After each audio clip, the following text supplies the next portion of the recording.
네, 오늘 이 밤 우리에게 주시는 하나님의 말씀은요, 이사야서 9장 7절 한 절의 말씀입니다.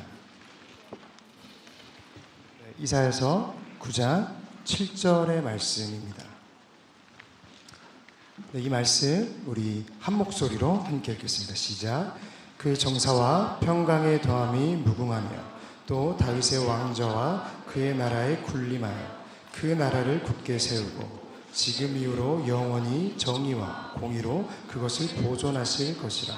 만군의 여호와의 열심히 이를 이루시리라. 아멘. 우리 귀한 강사님을 소개하겠는데요. 우리 강사님은 연세대 신학과를 졸업하시고 우리 광나루 장신대에서 MDB를 하셨습니다. 그리고 현재 육군항공학교 군종장교를 역임하고 계시면서 창공교회 담임을 심우하고 계십니다. 특별히 이분의 특별한 프로필 하나는 저희 대학부 29기세요. 네, 오늘 같이 식사를 했는데요. 얼마나 저한테 라떼를 시전하든지 1800인분 백숙으로 혼자 다 한 것처럼 말씀을 하시더라고요.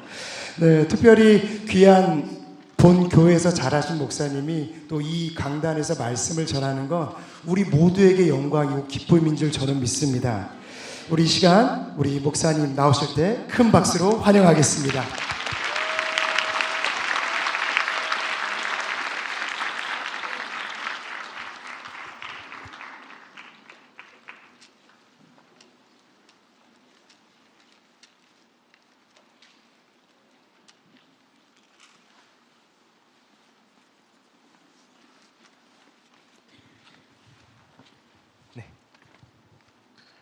충성! 네, 저는 방금 소개받은 육군항공학교 창공교회를 담임하고 있는 홍석우 목사라고 합니다. 가장 부족한 종을 이곳에 세워주신 하나님께 감사드리며 또 우리 담임 목사님과 또 청년대학부 교육자님들께도 참 감사드립니다. 그리고 무엇보다 이 시간 말씀의 씨앗이 심겨지기 가장 좋은 밭이 되어주실 여러분들께 미리 감사드립니다. 제가요 아까 좀 일찍 왔습니다. 한 15시경 이거 오후 3시에 네, 이 수양관에 왔는데요. 제가 이렇게 돌아다녔어요. 그랬더니 다들 저를 굉장히 경계하시더라고요. 저 아저씨는 뭐지? 이런 표정으로 많이 절 보셨는데요. 아까 그 아저씨가 저였습니다. 네. 말씀을 시작하면서 제가 아는 한 대학부원의 이야기로 시작하고자 합니다. 한 청년이 있었어요. 그 학생은 대학생이 되어서 이 대학부에 처음 나오게 되었습니다. 옛날 구성전 2층 한 구석에서 그룹 모임을 하면서 그 청년의 마음엔 뜨거움이 생겼대요. 신을 벗고 올라가야 한다는 저 귀한 단에 나도 한번 서볼 수 있을까? 내가 어떻게 서겠어. 그건 한참 남은 일이거나 쉽지 않은 일일 거야 라고 생각했대요. 그 청년이 그 마음을 가진 지 불과 몇 개월 뒤 그 청년은 바로 이곳 이 수양관에서 학예 수련회 때 처음으로 태어나서 특순을 하게 되는 귀한 경험을 맞이하게 되었다라고 합니다. 근데 그 청년은요 꿈이 멈추지 않았어요. 강단 위에서 잠깐 서 있다가 내려가는 특순 말고 저기 보니까 저 임원단 형제 자매들은 계속 뭐 단 위에서 뭘 섬기고 계속 일하는데 혹시 나도 저거 할 수 있지 않을까? 그런 생각을 해봤대요. 나도 단에서 섬기는 사람이 되고 싶다. 그 생각을 가진 지 불과 5개월도 되지 않아서 그 청년은 대학부 임원단이 되었다라고 해요. 단 위에서 살다시피 하면서 무언가 설치했다, 철거했다, 그 일을 계속 했다라고 해요. 근데 이 청년은요 꿈이 컸어요. 멈추지 않았어요. 나도 이 단 위에서 그냥 섬기고 일하는 사람만이 되는 것이 아니라 내가 받은 은혜를 나누는 사람이 되면 어떨까? 무언가를 전하는 사람이 될 수 있지는 않을까라는 정말 허황된 꿈을 꿨대요. 그러면서 생각했대요. 명성교회인데 야 정신 차려 이런 생각을 했다는 거죠. 그런데 그 청년에게 비슷한 기회가 찾아왔대요. 요즘도 주일 예배 마치고 대학부 기도회 하나요? 훌륭하십니다. 그 기도회를 갑자기 목사님께서 그 청년에게 하라고 하셨다는 거예요. 야, 오늘 네가 준비해. 그 청년은 벅찬 마음에 급히 막 찬양곡을 고르고 기도의 준비를 막 했대요. 그런데 그날따라 이제 원로 목사님이시죠. 말씀이 좀 길었어요. 기도회가 취소됐다라는 거예요. 그래서 그 청년은 조금 김이 새긴 했지만 그래 역시 꿈이 컸어. 아이 그래 그건 안 될 일이었지. 아직 많이 남았어 라고 생각을 하고 끝났는데 이제 그 청년은 사역자가 돼서 다른 교회로 떠나게 되었대요. 그러면서 마음속 품었던 그 작은 꿈은 이제 고이 접어두고 한켠에 치워뒀다라는 거죠. 그 청년이 꿈을 접은 지 딱 10년이 지났어요. 그 청년은 2015년부터 다른 교회에서 사역을 했거든요. 2025년 2월 14일이죠. 바로 10년이 지난 오늘 그 청년의 꿈이 이루어졌대요. 눈치채셨겠지만 그 청년은 바로 대학부 29기 홍서구 바로 저였습니다. 제가 보내드린 사진이 있는데 그 명성께 티셔츠 입고 있는 사진 한번 띄워주실 수 있나요? 네, 저였습니다. 이렇게 교회에서 설치고 다니던 바로 그런 저였다라는 것이죠. 여러분은 어떠한 꿈을 꾸고 계십니까? 어떠한 소망을 품고 살아가십니까? 정말 다양한 생각들이 여러분 머릿속을 막 스쳐갈 것 같아요. 난 무엇을 하고 싶지? 무엇이 되고 싶지? 무엇을 얻고 누리고 싶지? 그 소망, 그 꿈을 이루고 싶은 간절함 이전에 한번 스스로에게 물어보시기 바랍니다. 내가 품고 있는 그 소망, 내가 이루고 싶은 그 꿈이 과연 주님이 주신 마음일까? 이 소망을 이루는 과정 가운데 주님이 함께 하시는가? 여러분, 그게 맞다면요. 그렇다면 계속 그 꿈을 꾸시기 바랍니다. 사람들이 야, 뭐 그런 꿈을 꿔 너무 허황되잖아. 야, 말도 안 돼. 너 정신 차려 라고 이야기할지도 몰라요. 하지만 우리는 압니다. 우리 하나님은 일하시는 하나님이시기 때문에 우리를 향한 열심을 품고 계시는 하나님이시기 때문에 반드시 여러분의 그 꿈 가운데 우리 주님이 함께 하시며 주님의 때에 주님의 방법으로 그 꿈을 이루어 주실 것입니다. 이렇게 막 시작을 하니까 제가 이 자리를 너무너무 막 사모해서 굉장히 엄청나게 잘 준비하고 온 사람 같아 보일지도 모르겠지만 전혀 아닙니다. 저는요, 아무것도 아닙니다. 여러분, 요즘은 그런 거 없죠? 누가 이름을 물어봤을 때 홍석우입니다 라고 하지 않고 이름을 물어봤을 때 저는 아무것도 아닙니다 하는 요거 요즘은 안 하시죠? 예전에는 한창 이게 좀 유행했었잖아요. 이름을 물어보면은 저는 아무것도 아닙니다. 제 기억에는 그 예배 때 원로 목사님께서 누구한테 이름을 물어보셨는데 진짜 궁금해서 물어보셨는데 저는 아무것도 아닙니다 라게 등짝 맞았던 뭐 그러한 기억도 나는데요. 네, 맞아요. 아까 임용수 목사님 말씀하셨다시피 저는 오늘 이렇게 계속 옛날 이야기, 라떼 이야기 계속 하게 될 것 같아요. 올해 새크미가 몇 기시죠? 45기요? 제가 이제 세금서 총무도 했었거든요. 45기. 저는 그때 33기가 세금일 때 세금서 총무였는데, 그렇게 말하니까 너무 격차가 벌어지는 것 같은데, 우리 그렇게 차이 나지 않아요. 우리 같이 늙어가는 그런 사이거든요. 네, 많이 차이 나지 않으니까, 네. 그냥 청년부 아저씨가 앞에 서 있다라는 그런 마음으로 아까 우리 우리 그 입구를 지키고 있던 어떤 형제가 저한테 물어봤어요. 제가 그거 어슬렁거리니까 뭐요, 청년부세요? 라고 물어봤는데 맞아요. 저 청년부 비슷하잖아요. 네, 우리 그냥 너무 멀게 느껴지지 않으셨으면 좋겠어요. 어쨌든 드립이 아니고요. 저는 진짜 아무것도 아니에요. 저는 작은 시골 군인교회 목사입니다. 이전에는요. 이곳 원주가 저에게 굉장히 시골이었거든요. 원주는 공기 좋은 곳이고 물 좋은 곳이고 수양관에서 옥수수 먹는 뭐 그러한 곳이 바로 이곳 수양관이었는데, 그리고 감자떡 그 만두 사 먹는 그 맛. 제가 오늘 오자마자 감자떡집부터 찾았는데 이전했다면서요. 감자떡 안 먹어요, 여러분은? 제가 예전에 그 숙소 분과 하면서 이렇게 감자떡 사오는 분들 잡아서 뺏고 이런 것도 했었던 것 같은데 요즘 대학부원들은 많이 착해지셨습니다. 감자떡 안 좋아하네요. 네. 네. 근데 어쨌든 이제 제 기준에서 원주는요, 너무나 도시예요.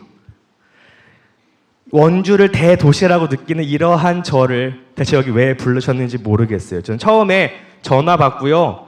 저 놀리려고 장난하는 줄 알았거든요. 다 우리 뭐 교육자님들 저랑 다 아는 사이고 하니까 처음 연락 왔을 때 저는 아직 만우절이 많이 남았는데 왜 나를 놀릴까라는 생각을 했는데 진짜였더라고요. 어느새 제가 여기 서 있게 됐잖아요. 그래서 조금이라도 너무 기죽는 마음이 생겨서 조금이라도 덜 기죽어 보이려고 이렇게 번쩍이는 거 잔뜩 달린 제가 가진 옷 중에 제일 화려한 옷으로 입고 왔는데요. 제가 바란 거는 딱 하나였어요.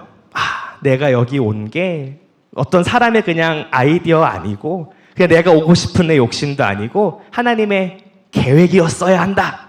그러면은 내가 앞에서 아무리 헛소리를 해도 은혜 받을 사람들은 은혜 받는다 라는 마음이고요. 또 하나 바란 거는 이미 받을 은혜 찬양까지 해서 이미 다 받았어라 라는 생각을 했어요. 근데 아까 보니까 진짜 이미 어제도 그렇고 오늘 찬양으로도 그렇고 이미 다 은혜 받으신 것 같아요. 너무 뜨겁고 너무 은혜롭게 찬양하시는 걸 제가 뒤에서 지켜봤는데요. 우리 김승택 전도사님 제가 아주 좋아하는 분입니다. 제가 예전에 그 신혼여행을 저랑 아내랑 둘 다 이제 백수가 돼서 이제 시간적 여유가 많아졌다 싶어서 결혼하고 백수가 됐어요. 그래서 시간이 많잖아요. 가진 돈을 다 털어서 유럽으로 신혼여행을 갔거든요. 그때 우리 김승택 전도사님이 그때 사모님과 함께 피렌체에 계실 때 제가 피렌체에 가서 밥을 얻어 먹었습니다. 유럽에서 여러분 대학부 같이 뭐 형제 자매 중에 여러분을 유럽에서 밥 사준 형님, 누님, 언니, 오빠 있어요? 그런 사람 없잖아요. 우리 김승택 전도사님 아주 글로벌하게 멋진 분이시거든요. 유럽에서 밥 사주시는 분, 네, 제가 평생 감사하고 있습니다. 네, 저는요 2018년도에 군종 목사로 임관했습니다. 이제 부임하기 전 한 주 전에 이제 저는 제가 부임하게 될 교회에 한번 가봤어요. 딱 한 주 여유가 있어서 제가 사역했던 교회에 가서 인사하고 이제 그 오후에 제가 인수인계도 받을 겸 그 교회로 찾아갔죠. 교회로 찾아갔는데 인수인계를 저에게 해주신 분은 누구였냐? 스님이셨어요. 네, 스님께 이제 인수인계를 받으러 갔는데요. 비가 억수같이 쏟아지던 날이었어요. 비가 억수로 오는 날인데 부대는 훈련을 출동해서 아무도 없었어요. 그 저에게 인수인계해줄 스님과 저 둘뿐이었죠. 이제 딱 교회에 갔어요. 교회 사진 한번 띄워주시겠어요? 제가 첫 부임에서 처음 간 날 사진인데 이게 지금 필터를 엄청나게 먹여서 이렇게 예쁘게 나오는데 제가 딱 갔을 때는 비가 와서 막 어두침침하고 흙탕물이 들이쳐가지고 입구가 막 다 진흙받치고 딱 문 열고 들어가니까 곰팡이 냄새가 코를 팍 찌르는 그러한 환경이었어요. 저는 딱 들어가면서 생각했죠. 나 군종 목사 되길 잘한 거 맞나? 나 선택 잘한 걸까? 어떻게 지금이라도 물러야 되나? 이런 생각을 하게 되었는데요.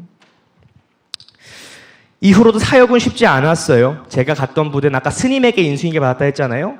군종 목사로는 제가 처음 그 부대에 간 거예요. 부대는 뭐 수십 년 된 부대인데 늘 군종 법사 스님만 가던 부대에 제가 첫 목사로 가게 된 그러한 상황이었어요. 그때 아무것도 교회에 갖춰진 게 잘 없는 중이었어요. 거의 개척하는 심정으로 첫 사역에 임하게 되었죠. 군종병이 감사히 있었어요. 근데 그 군종병의 종교는 불교였어요. 당시에는 요즘 아까 휴가자도 있던데 우리 휴대폰 다 쓰잖아요. 제가 처음 갔을 당시에는 군대에 휴대폰이 없었어요. 그래서 군종병이랑 연락을 하고 주보를 이렇게 만들 때 군종병이 저에게 콜렉트콜로 공중전화를 걸었어요. 그럼 제가 받아서 이렇게 얘기하는데 그 친구에게 제가 본문을 설명해 줬어요. 이번 주 본문은 요한복음 몇 장 몇 절이야? 라고 알려줬는데 다음날 딱 주일에서 주보를 가서 봤더니 뭐라고 써 있었냐? 요한 볶음.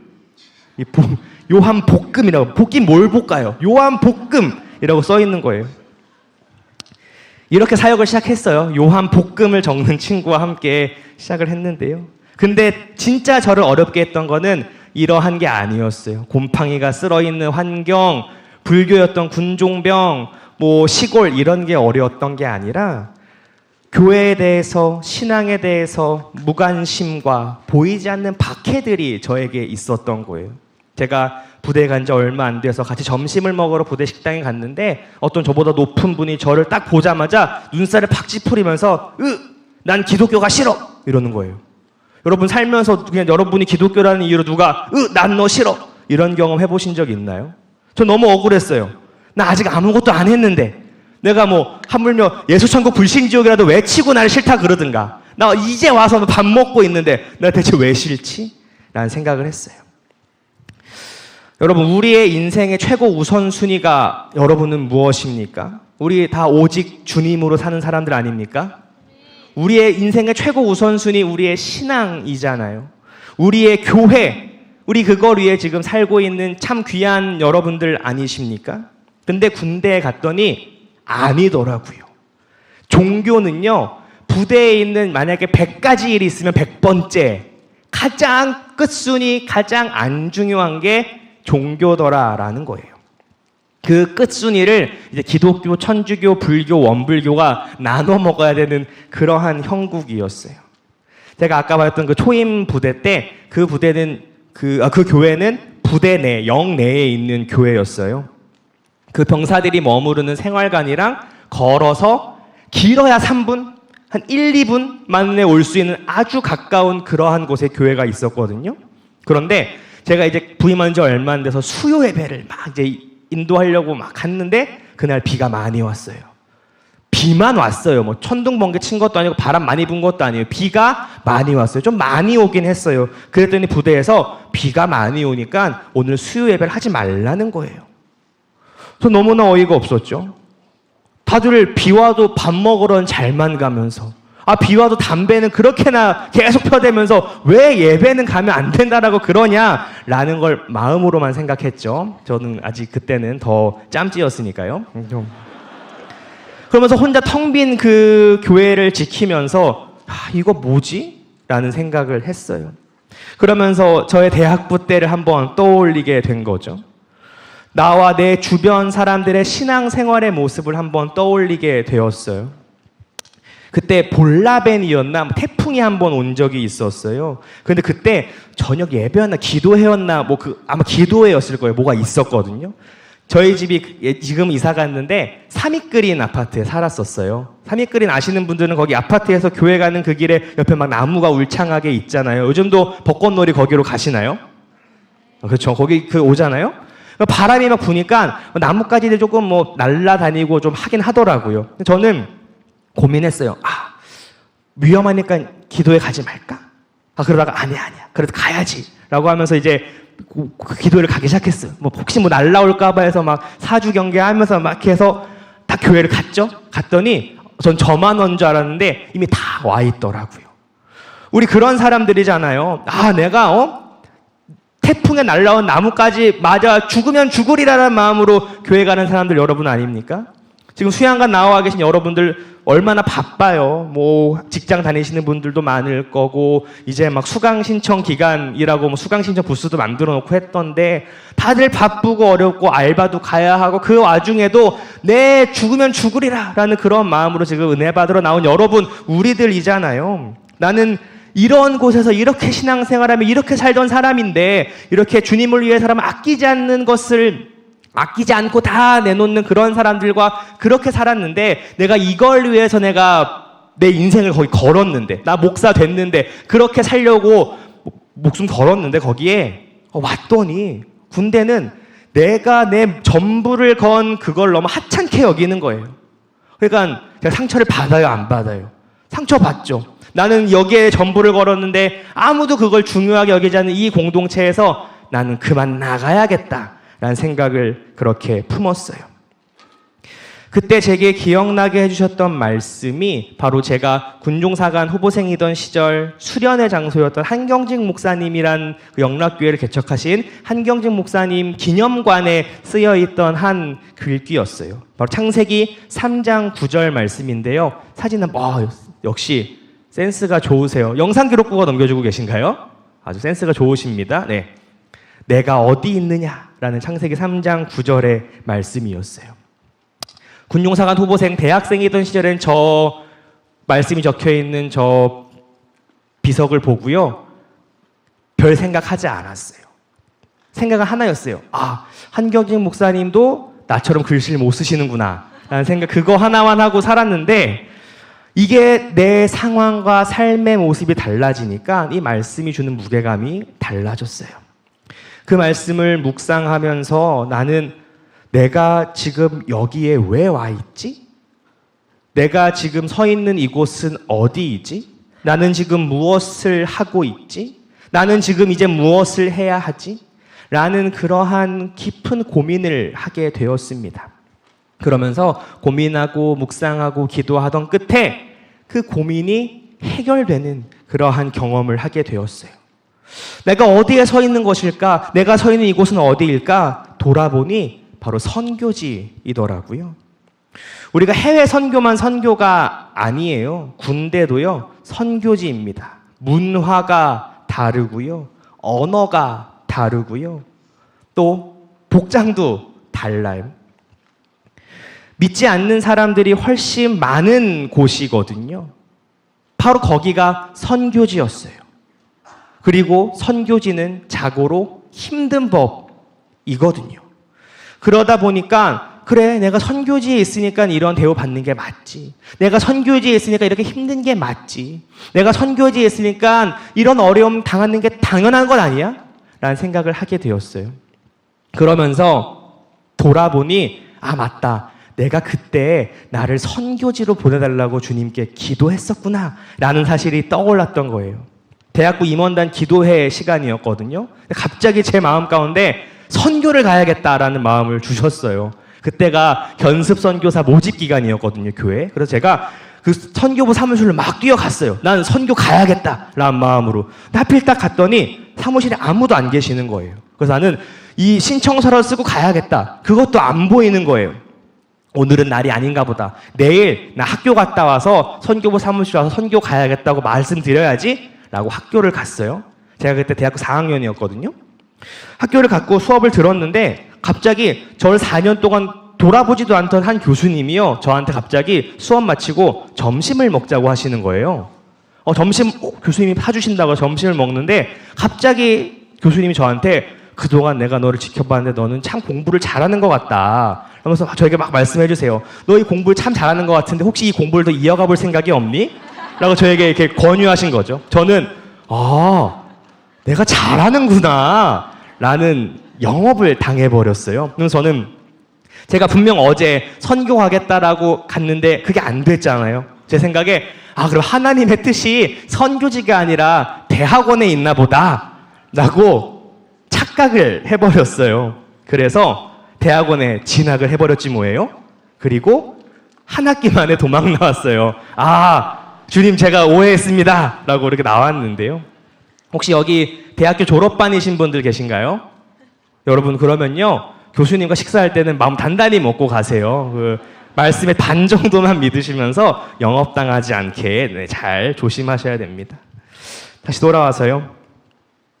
바로 내가 서 있는 그곳이 주님께서 나를 보내신 곳이고 내가 있어야 할 선교지였고 이곳이 바로 내가 그토록 바랬던 길이고 주님께서 내게 주신 가장 선하시고 완전하신 길임을 깨닫고 나니까 모든 게 달라 보이는 거예요. 모든 게 아름답고 모든 게 좋아 보이기 시작했다라는 거예요. 이전에는 내가 할 수 없는 것들이 보였거든요. 짬찌여서 못하는 일, 목 쌓여서 못하는 일, 그것만 눈에 보였는데, 그리고 나를 싫어하는 사람들만 보였는데, 이제 다시 그 말씀으로 내 마음을 다잡고 다시 나아가 보니 내가 할 수 있는 일들이 보이기 시작했고요. 내가 해야 하는 일들이 보이기 시작했고요.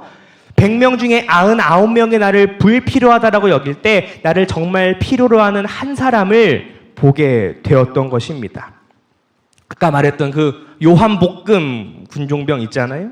그 친구는요, 저랑 함께 있던 그때의 전도왕으로 변하게 되었어요. 그 친구가 교회 데려온 친구가 10몇 명이 넘어요. 그리고 그 친구가 이제 저녁 후에 저랑 계속 연락을 주고 받았는데 다시 한번 저를 찾아서 밥 먹자고 만났을 때는 그 요한복음을 쓰던 불자가 십자가 목걸이를 하고 쫙 나타난 거예요. 꽤 괜찮은 신실한 청년으로 변해가는 중이었어요.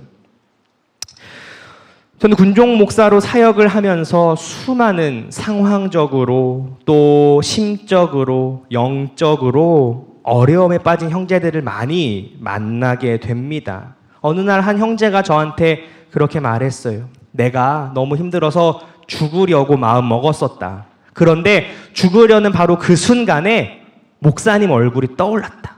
그래서 죽으려던 그 일을 멈췄다. 라고 저에게 말을 해줬어요. 그 친구는요, 교회를 다니던 친구도 아니었어요. 그 친구가 힘들어하니까 부대에서 그 친구랑 좀 만나라라고 해서 저랑 매주 만나던 그런 친구였거든요. 저는요, 상담을 전공하지도 않았어요. 상담 그런 거 할 줄도 몰라요. 그냥 그 친구 만나서 그냥 커피 한 잔 마시고 그 친구 교회 안 다니는 거 알지만 맨날 함께 기도했어요. 그렇게 매주 만났어요. 그랬더니 그 친구가 달라진 거죠. 죽으려고 했는데 내가 전한 그 주님의 사랑의 그 조금을 맛보고 나서 그 친구가 죽으려던 마음을 멈추고 다시 살아난 거예요. 그리고 그 친구는요, 무사히 전역을 했어요. 그리고 제가 좋아하는 일 중에 하나가 카톡 프사 바뀐 거 보기거든요. 맨날 이렇게 묵상하는데요. 그 친구도 카톡 친구 중에 있어가지고 보면요, 지금 여자친구 사귀면서 행복하게 잘 살고 있는 거를 봐요. 내가 누군가에게 주님의 사랑을 전할 수 있다면, 그것이 누군가에게 작게나마 위로가 된다면 그 한 사람 그 작은 변화 그것 하나만으로도 내가 주님께서 허락하실 그때까지 이곳에 있어도 되겠구나. 이게 내 모든 거를 걸기에 충분한 곳이구나. 아깝지 않은 곳이구나. 라는 생각을 저는 하게 되었습니다. 그때부터 저는 신나게 행복하게 사역하고 있습니다. 이 군종 목사의 삶은요, 제법 팍팍해요. 저희는 길게는 2년, 짧게는 1년 만에 계속해서 부대를 옮겨야 되거든요. 이게 뭐 교회 내 부서를 옮기는 개념이 아니라 아예 이사를 막 다녀야 돼요. 저는 이제 2018년에 임관해서 연차로 치면 올해가 이제 8년 차가 되었는데, 부대로서는 벌써 5번째 지금 부대에 지금 있는 거예요. 의정부 옆에도 잠깐 살았다가, 파주 옆에도 살았다가, 강원도 인제에도 살았다가, 지금은 충남 논산에 제가 지금 살고 있는데요. 논산 하면 여러분 특산물이 2개 있는 거 아세요? 논산은 딸기와 군인이 특산물이에요. 여러분도 여기 논산 특산물 출신들 많이 계실 것 같은데요. 네. 그런 곳에 제가 지금 살고 있어요. 이사를 그리고는 이제 올해 7월에 또 어딘가로 가야 돼요. 어디로 갈지 모르는데 대한민국 어딘가로 제가 또 어딘가로 가야겠죠. 이사를 다니는 게 가족들에게 참 미안하기는 한데 맡겨주신 사역을 감당한다라는 그것은 너무너무 즐겁고 기쁜 일이에요. 새벽 기도를 제가 이렇게 가잖아요. 새벽 기도를 이렇게 가다 보면요, 인제 있을 때 얘기인데 고라니가 항상 저랑 함께 갔어요. 이렇게 걸어가다 보면은 고라니가 갑자기 앞에서 막 공중공중 막 뛰어가요.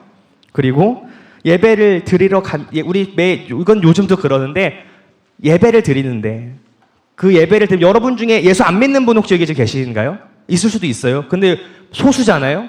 만약에 제가 지금 제 교회에 가서 여기 예수 안 믿는 사람 그러면 80%는 손을 들 거예요. 예배에 나오는데 믿지 않는 사람이 훨씬 많은 그러한 선교지의 환경에 있어야 하고요.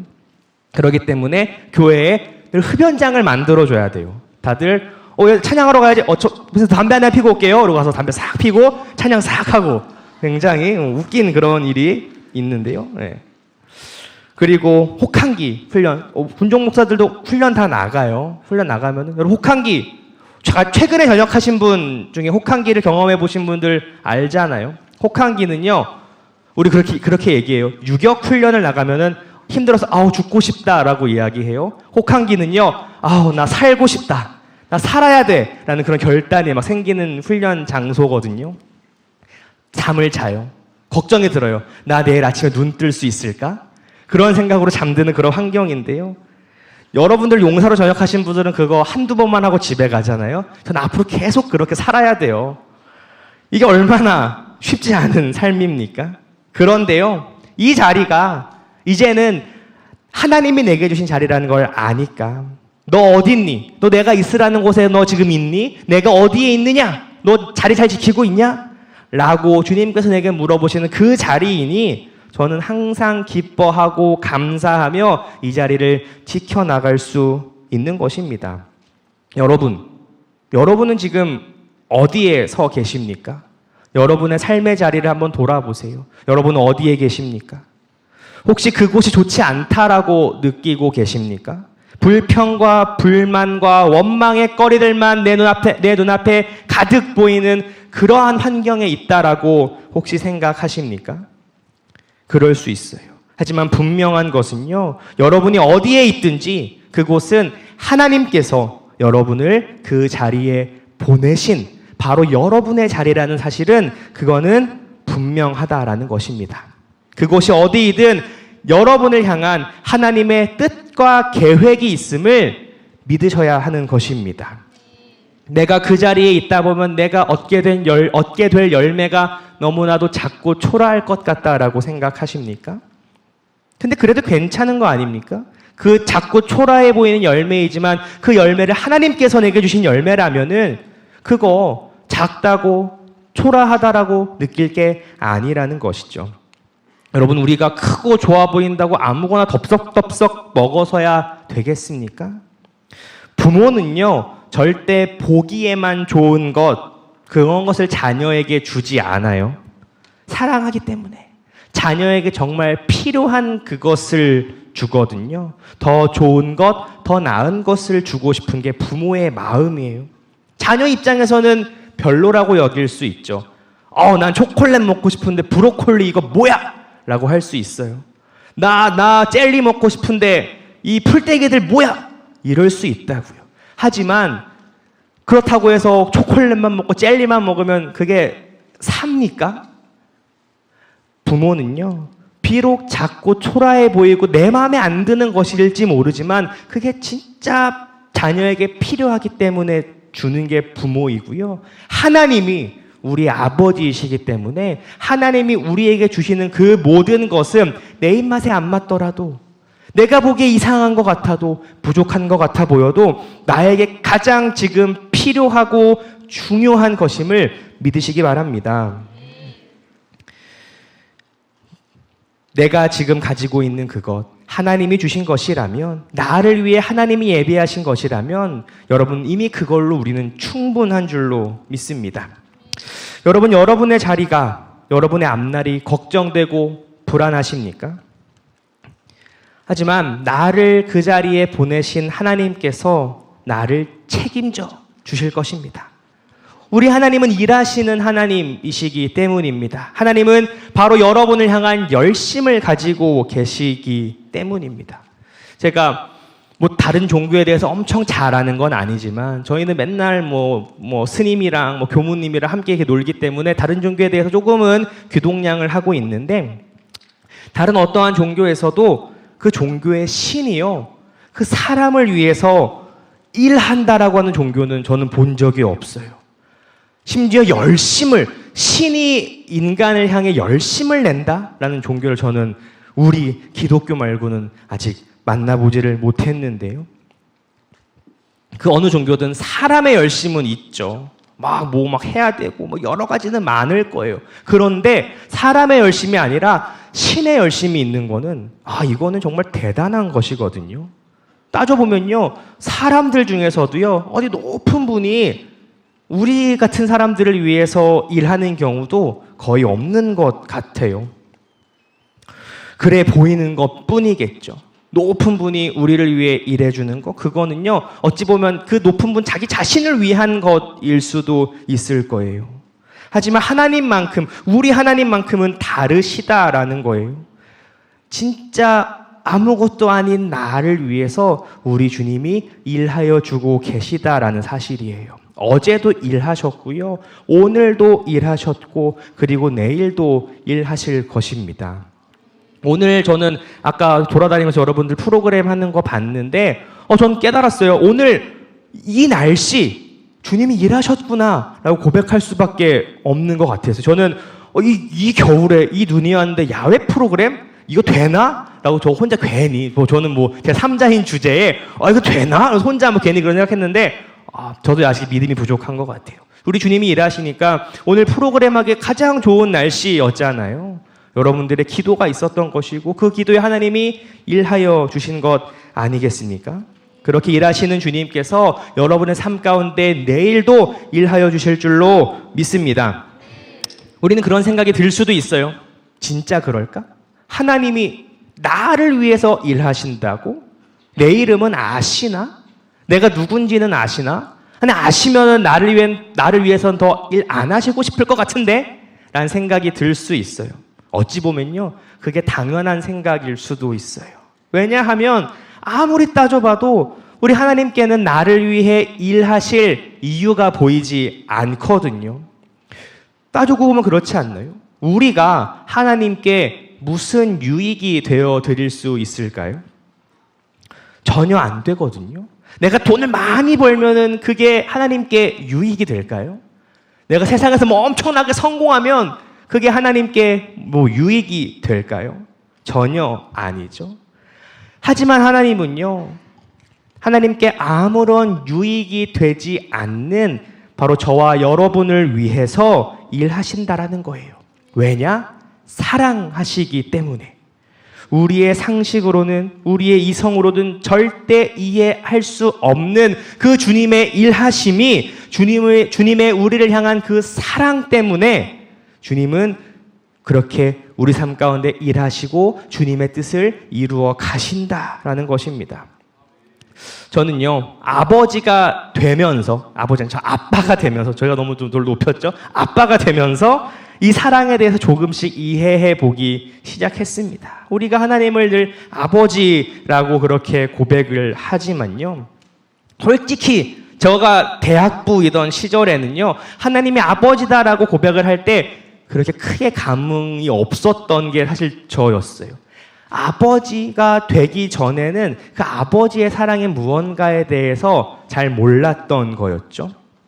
그런데 제가 나이를 알지? 참 제가 뭐 그렇게 안 보이겠군요라고 말하려고 그랬는데 29기라고 다 밝혀버렸네요. 네.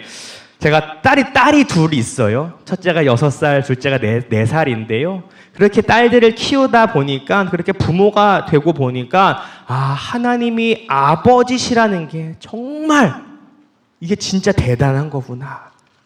이게 정말 어마어마한 거구나. 라는 것을 깨닫게 되었어요. 때로는 하나님이 나의 아버지라는 생각만 해도 막 가슴이 먹먹해지는 것을 그렇게 경험하고는 합니다. 저는 언제 한번 혼자서 이런 묵상을 해봤어요. 인간은 왜 자녀를 낳아서 키울까? 제가 뭐 힘들어서 그랬던 건 아니고요. 인간 대체 왜 자녀를 낳아서 키울까에 대해서 혼자 곰곰이 깊게 생각을 해본 적이 있어요. 사실요, 뭐 제 생각에선 그랬어요. 우리가 아이를 낳고 키운다라는 것이 우리에게, 한 개인에게 있어서 유익이 없어 보이는 거예요. 일단 몸이 상하죠. 특히 우리 여성분들은 출산하고 나면 그거 얼마나 아프고 힘들고 몸이 상해요. 근데 그 출산의 고통 이외에도 애가 태어나고 나면요, 그 키우기 만만치 않습니다. 아주 체력적으로 늘 벽에 부딪히는 상황이 막 밀려와요. 몸만 상합니까? 마음도 상해요. 여러분도 자녀니까 알잖아요. 여러분 부모님 얼마나 속상하게 합니까? 부모로서 걱정할 것도 많고요. 신경 쓸 일도 많고요. 마음 상할 일이 얼마나 많아요. 저희 첫째 이제 6살밖에 안 되는데 저랑 그렇게 말싸움을 해요. 제가 늘 져요. 왜 이렇게 맞는 말만 하는지 몰라요. 저 혼자 마음 상해요. 몸 상하고 마음 상하는데 경제적으로도 손해예요. 그렇지 않아요? 아이 키우는데 아이들한테 그냥 흙 퍼먹일 수 없잖아요. 어디 주워서 먹일 수 없잖아요. 그 밥 먹이면 숟가락 하나 더 놓으면은 그것도 돈이 나간다고요. 인간 관계는 어떻고요? 예전에는 만날 수 있었던 사람들, 저녁은 안 돼. 나 애기 재워야 돼. 아니면 나 애기들이랑 있어야 돼. 이런 생각이 드니까 인간 관계도 축소돼요. 몸 상해, 마음 상해, 경제적으로 힘들어, 인간 관계도 줄어들어. 아무런 유익이 없네. 이성적으로 뭔가 이렇게 계산하면서 판단해 보니까 아무런 유익이 없는 것 같아 보였어요. 우리는 왜 아이를 낳아서 키우는가? 정답이 없더라고요. 그런데 이성의 영역을 넘어서 사랑의 영역에서 아이를 낳고 키우는 것에 대해서 다시 한번 생각을 해보니까 답이 나오더라고요. 내 몸과 마음 상하는 거 전혀 문제가 안 돼요. 내가 내 좀 몸 힘들고 마음 좀 써서 내 아이가 행복하다면 100번이고 1000번이고 내 몸과 마음 상해도 돼 라는 생각이 드는 거죠. 물질이요? 이 아이에게 더 좋은 건 못해줘서 아쉽다라는 생각만 들지 전혀 아깝지는 않아요. 사회, 인간관계 다 필요 없어요. 애랑 노는 게 제일 재밌어. 이런 생각이 들게 된다라는 거예요. 그저 그 부모에게 필요한 거는요, 아이의 웃음 한 번, 아이가 가끔 해주는 뽀뽀 한 번, 사랑한다고 말해주는 그 영혼 없는 그 한마디, 아이가 그냥 혼자 행복하게 지내는 것 같은 그 표정과 모습, 그거 하나면은 이 부모의 마음은 이미 충분한 거예요. 우리 아버지이신 하나님께서도 우리를 그렇게 보고 계시는 거예요. 우리는 하나님께 아무런 유익이 없어요. 아무런 것도 주님께 좋은 것 드릴 수도 없을 거예요. 하지만 하나님이 우리 아버지이시니까, 우리를 그렇게 사랑하시니까 우리 하나님 우리에게 모든 걸 다 내어줘도 아깝지 않으시니까 우리를 위해서 그렇게 일해 주시는 거예요. 우리를 사랑하시니까, 우리를 그 사랑의 눈으로 바라보고 계시니까 그렇게 일해주고 계신다라는 것이죠. 여러분들, 옆 사람들 다시 한번 얼굴 한번 보세요. 너무 사랑스럽지 않나요? 동의할 수 없나요? 네. 사랑스러워요, 여러분. 저는 그 신대원 다닐 때 장신대 신대원 앞에 미스바 광장이라는 곳이 있어요. 저는요, 장신대 미스바 광장이라고 가운데 광장이 있는데 제가 제일 좋아하던 거는 수업 시간에 그 광장에 앉아 있는 일이었어요. 광장에 이렇게 앉아가지고 제가 말실수를 했네요. 네, 광장에 앉아 있는 일이었어요. 그러면은 지나다니는 친구들이 있단 말이에요. 저는 신대원생, 지나다니는 대학생들도 있잖아요. 보면서 남자 학생이든 여자 학생이든 보면서 참 예쁘다, 다들 파릇파릇하네 라는 생각을, 저도 같은 20대인 주제에 그때 그렇게 생각을 했는데 지금 여러분들을 보니까 그때의 마음이 또 막 떠오르는 것 같아요. 참 예쁘다, 참 귀하다라는 생각해요. 하물며 저도 여러분들이 그렇게 보는데 하나님이 여러분 보시면은 여러분 얼마나 예뻐 보일까요? 이 수양관에 와가지고 지금 이거 의자, 여러분들 의자도 막 놔주시네요. 와, 격세지감을 느낍니다. 네. 어쨌든 근데 의자 놔도 힘들지 않아요. 막 잠도 잘 못 자고 그래도 나와 있는 여러분 보면 하나님이 얼마나 여러분들 사랑스럽게 보시겠어요. 하나님께서는요, 우리를 사랑하세요. 그리고 하나님의 그 사랑의 확실한 증거, 그래도 혹시나 못 믿을까봐 암만 얘기해줘도 에이 거짓말 말어 라고 혹시 말할 사람이 있을까봐 확실한 증거를 주셨어요. 바로 저 십자가가 바로 그 증거 아니겠습니까? 로마서 5장 8절의 말씀 한번 함께 읽어보겠습니다. 로마서 5장 8절의 말씀입니다. 함께 읽겠습니다. 시작.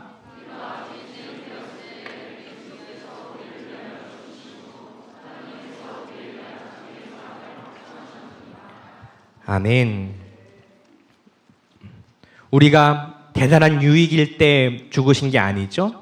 우리가 아직 죄인 되었을 때, 진짜 유익을 떠나서 주님께 마이너스만 드리고 있는 바로 그때에 주님께서는 그러한 우리를 위해 죽으시는 그것을 통하여서 당신의 사랑을 우리에게 확실한 증거로 주셨다라는 그러한 사실이에요. 여러분, 나를 죽기까지 사랑하신 예수님이 계시는데 우리가 무엇이 불안하고 무엇이 두렵고 무엇이 걱정되고 무엇이 염려되고 왜 그래서 주저해야 하고 왜 그래서 멈춰야 되고 좌절해야 되겠습니까? 그래서는 안 되겠죠. 나를 그렇게 사랑하시기에 오늘 바로 내 삶 가운데 일하실 것이라는 그 확실한 증거가 저기 저 십자가로 있는 한, 우린 저 십자가 바라보는 한 두려울 게 없고 걱정될 게 없고 그저 감사와 감격으로 위로와 평안으로 우리의 삶을 살아갈 수 있는 것입니다. 그래서 우리는요, 하나님께 다 맡기기만 하면 돼요. 사실 그렇잖아요. 저 십자가 바라보면서 그래 파이팅 나가자 하면 되는데 그러기에는 우리가 너무너무 연약하다라는 치명적인 단점이 있어요. 우리 너무 연약해요. 하나님께 맡기면 되는 걸 아는데 머리론 알겠는데 왜 내 몸과 내 가슴은 지멋대로인지 모르겠다라는 것이죠. 안 맡겨지는 거예요. 맡겨드리고 싶은데 그게 잘 안 되는 것이죠. 자꾸만 불안하고요. 자꾸만 염려되게 되는 거예요. 이게 될까? 이렇게 해도 될까? 하지 말까? 라는 그러한 막 불안감이 내 마음 가운데 막 샘솟는 거예요. 그런데요, 여러분, 내가 걱정하고 불안하고 염려하는 그런 일들이 있잖아요. 내 인생에 될까 싶은 그 일들이 있잖아요. 그러면은 그 일을 놓고 내가 열심히 하고 내가 노력하면은 그 일이 될까요? 아니라는 거예요. 내가 일하는 게 나을까요? 하나님이 내 삶 가운데 일하여 주시는 게 나을까요? 정답은 너무나 분명하다라는 거죠. 하나님이 일하여 주시면 되는 걸 아는데 자꾸만 내가 일하려고 하는 우리는 그러한 문제가 나에게 있는 거죠. 저는요, 2014년도에 대학부 예배국장으로 섬겼었습니다. 제 인생의 최악의 순간이었어요. 아니요, 오해하지 말아요. 예배국장이 싫었다는 게 아니에요. 여기 예배국장님 혹시 계신가요? 대학부 예배국장님? 축복합니다. 네. 한 김에 혹시 세금소 총무 계십니까? 그런 직분은 사라졌나요? 밑에 역시 일하고 계시는군요. 네, 좋습니다. 혹시 이 교구 총무 계시나요? 일하고 계시는군요. 좋습니다. 네, 그냥 한번 해봤어요. 네, 다 축복합니다. 예배국장 축복합니다. 네. 저는요, 대학부 예배국장으로 섬겼는데 그때가 임원단 3년 차였어요. 연속으로 3년을 임원단을 했는데요. 원래 대부분 형제들은 군대를 가니까 그렇게 하기 힘든데 저는 군종 목사로 가기로 되어 있으니까 그렇게 군대를 나중에 가니까 3년을 연속으로 임원단으로 섬길 수 있었는데요. 임원단을 연속으로 하게 되니까 문제가 있었어요. 내가 너무나 잘 알고 있다라는 생각에 빠지게 되었어요. 저는 그런 생각했어요. 대학부 물건 어디인지 다 알아. 지하 5층 나 눈 감으면 창고 그릴 수 있어. 뭐 이런 생각 막 들고요. 요 때는 요거 한 때지. 요 때는 요런 사역 해야 돼. 라는 생각 막 머리 가운데 그려졌어요. 근데 심지어 이제 예배라는 중요한 자리를 맡게 되니까 이제 교만에 부담이 더해지니까 괴물이 탄생하게 되는 거죠. 혹시 본당 앞에서 설치고 있는 사진이 있거든요. 한번 보여주시겠어요? 바로 저 사진입니다. 보이십니까? 결의에 찬 악독한 그 왕 바리새인의 표정이 혹시 읽혀지십니까? 저는요, 그래서 요즘도 저 예배국장일 때 예배국원들한테 연락을 못해요. 너무 미안해서요. 저는 진짜 최악이었거든요. 어떤 최악이었냐? 요즘도 우리 예배전에 뉴송 예배전에 경건회 하잖아요. 요즘도 우리 뭐 찬양팀이나 경건회 못 들어오면은 예배 참여 못 하나요? 섬기는 거 못 하나요? 이제 그런 거 없어졌나요?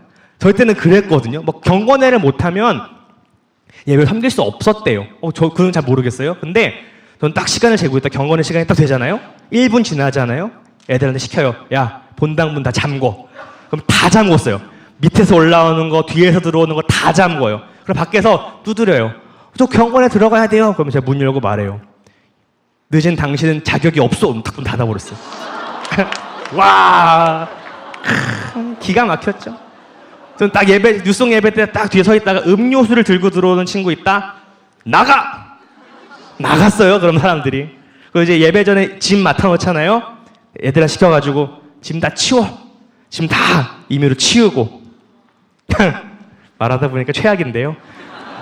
우리 이제 예배 강단 꽃꽂이부 권사님들 계시잖아요. 그때 한 번은 예배가 찬양이 시작됐는데 그 꽃꽂이가 정리가 좀 덜 됐었어요. 그럴 수 있잖아요. 근데 그 권사님들이 꽃꽂이를 정리하고 계시다가 제가 눈에 불을 켜고 가가지고 막 버럭버럭 권사님들한테 화를 냈어요. 권사님 물어보시더라고요. 청년 대체 누군데 이러냐? 제가 말했어요. 나 대학부 예배국장 홍석우입니다. 그래서 그게 뭐라고 그랬어요.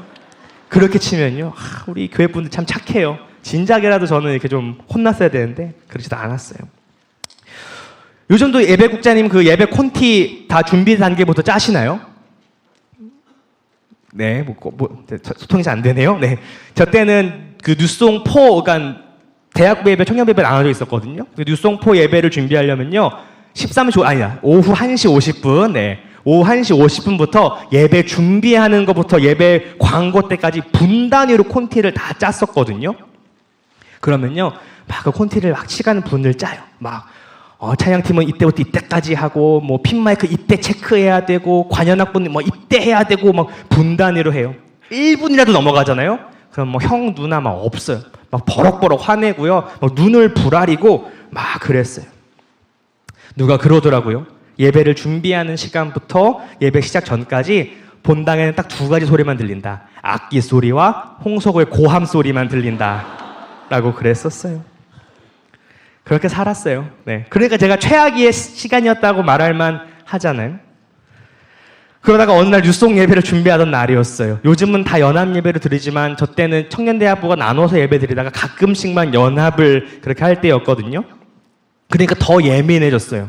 연합 예배니까 중요하다 생각이 되니까 막 예민했어요. 막 화를 내다가 뭐 진짜 뚜껑이 열릴 것 같이 막 계속, 원래 늘 화를 냈지만 그때는 더 화를 내다가 뚜껑이 열릴 것 같다가 갑자기 뚜껑이 열리는 것 같은데 갑자기 막 불이 막 타오르다가 하얗게 재가 되어버리는 그런 기분을 경험하게 됐어요. 막 화를 내다가 갑자기 잠깐만, 내가 지금 왜 화를 내고 있지? 라는 갑자기 현타가 저희가 확 밀려온 거예요. 내가 지금 뭐 하고 있는 거지? 내가 지금 이렇게 하는 게 맞는 건가? 이렇게 내가 하면 더 잘 되고 좋은 게 지금 맞나? 라는 생각이 저한테 팍 들어오게 됐어요. 저는 예배라는 핑계를 가지고 그냥 제가 하고 싶은 일을 하고 있었던 거라는 사실을 저는 그때 깨닫게 되었어요. 하나님께 드리는 예배가 아니고 하나님이 일하시는 하나님이 중심 되시는 그러한 예배가 아니고 내가 연출자로서 연출하는 그런 행사라고 저는 크게 착각하고 오해하고 있었던 중이었던 거죠.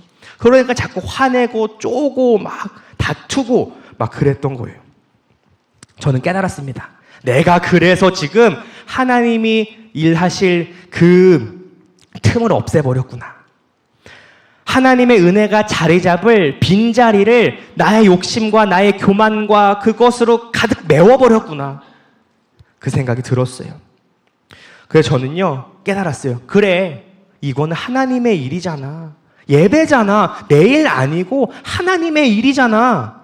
라는 생각을 그때 탁 하게 됐어요. 하나님이 받으시는 예배이니까 하나님께 맡기자.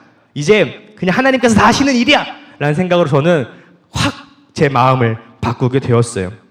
이전에는요, 내가 해야 돼, 내가 안 하면 예배 망해 라는 생각이었거든요. 근데 하나님이 하실 거야 라고 생각을 탁 바꿨는데, 여러분, 그렇게 되면 예배가 망했을까요? 천만의 말씀이었다라는 거예요. 제가 속된 말로 그 지랄을 하면서 막 예배를 준비하던 그때나 하나님께서 하실 거야 할렐루야 하면서 행복하게 준비했던 예배는 동일했다라는 거죠. 모두가 은혜 받는 시간이었어요. 근데 차이는 분명하게 있었어요. 무슨 차이가 있었냐? 저희가 소리 지르는 걸 들은 그 사람들, 저 때문에 마음 상한 그 사람들, 그 몇몇이 더 은혜 받을 준비가 된 사람으로 바뀌었다라는 차이만 더해졌을 뿐이라는 거예요. 여러분, 하나님께 한번 맡겨보세요. 내가 해야지, 내 거야, 내가 잘해, 이 사람이 잘할까? 이거 해야 할까? 그러한 걱정과 고민과 부담과 찾아보고 하는 그러한 수고를 하기 전에 하나님께 맡겨야지, 하나님을 의지해야지, 그런 믿음을 한번 가져보시기 바랍니다. 그러면 반드시 여러분은 경험할 거예요. 더 잘 되는구나. 형통과 평안이 바로 여기에 있구나. 주님께 맡길 때, 우리 주님이 일하실 틈을 내가 만들어 드릴 때, 우리 주님의 은혜가 들어올 공간을 내가 마련했을 때, 그래, 더 잘 되는구나 라는 것을 우리는 경험하게 되는 것이죠. 누가복음 5장을 보면요, 예수님이 베드로를 부르시는 그러한 장면이 나와요. 베드로가요, 그냥 예수님을 무작정 아무렇게나 따라갔던 게 아니었어요. 베드로에게는요, 내 힘, 내 것, 내 능력이 아니라 주님의 말씀, 그리고 그 능력을 의지하는 것이 더 맞구나라는 것을 깨닫는 그러한 순간이 있었던 거예요. 그거를 경험하고 주님을 만나고 그 인생이 철저하게 변화되는 경험을 베드로는 하게 된 것인데요. 누가복음 5장 4절의 말씀입니다. 함께 읽겠습니다. 시작.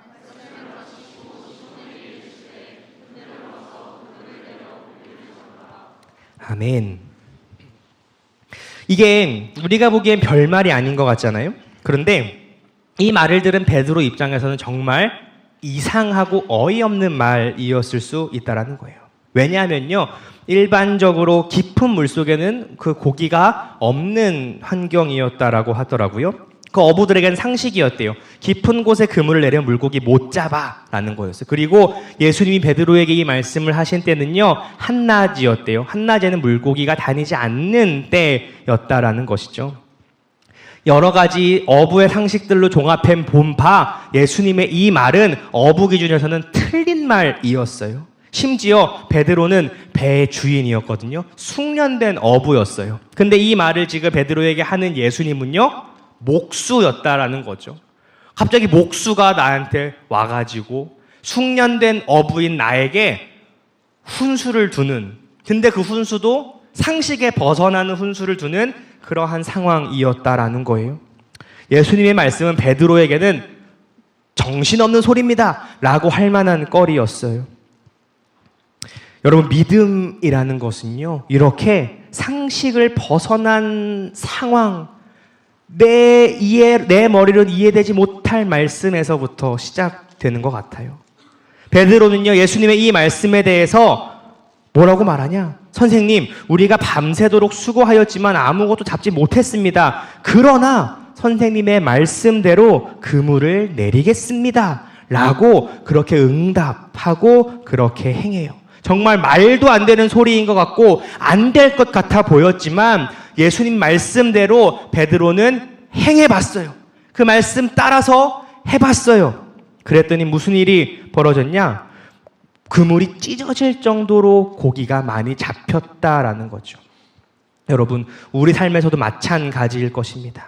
우리 주님의 말씀이 때로는 상식적이지 않다라고 느껴질 수가 있어요. 논리적으로 맞지 않다라고 느껴질 수가 있어요. 선뜻 주님의 뜻을 따르기가 어렵게 느껴질 때가 있어요. 주님, 제 상황에는 맞지 않는걸요? 이거는 주님이 모르셔서 그래요 라는 생각이 들 때가 있을 수도 있어요. 하지만 무엇이든지 우리가 믿음으로 이 말씀을 받아들인다면, 이것이 내게 주신 말씀이고 내게 보여주시는 뜻이고 내 길을 향한 주님의 계획이라는 것을 내가 받아들이면요, 그 말씀 앞에 순종하게 되면요, 내 삶 속에서 주님의 일하심을 우리는 반드시 경험하게 된다는 것이죠. 베드로가 말씀에 순종하자 베드로가 일한 게 아니었어요. 베드로가 말씀에 순종하자 우리 주님이 일하셨다라는 사실입니다. 베드로는 그렇게 말씀에 따라 행동해서 내 삶 속에 주님의 능력이 나타나는 그것을 경험했어요.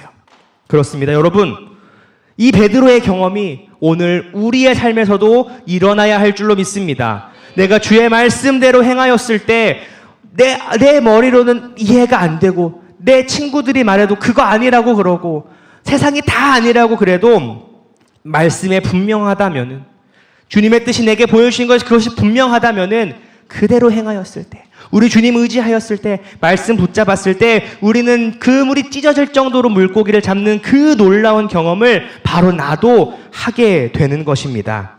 주님께서 내 삶 가운데 일하시는 기적을 우리는 보게 될 것입니다. 우리가 이렇게 주님께 맡길 때에 내 일을 주님의 일이 되게 했을 때 하나님은 우리의 인생을 철저하게 바꿔주십니다.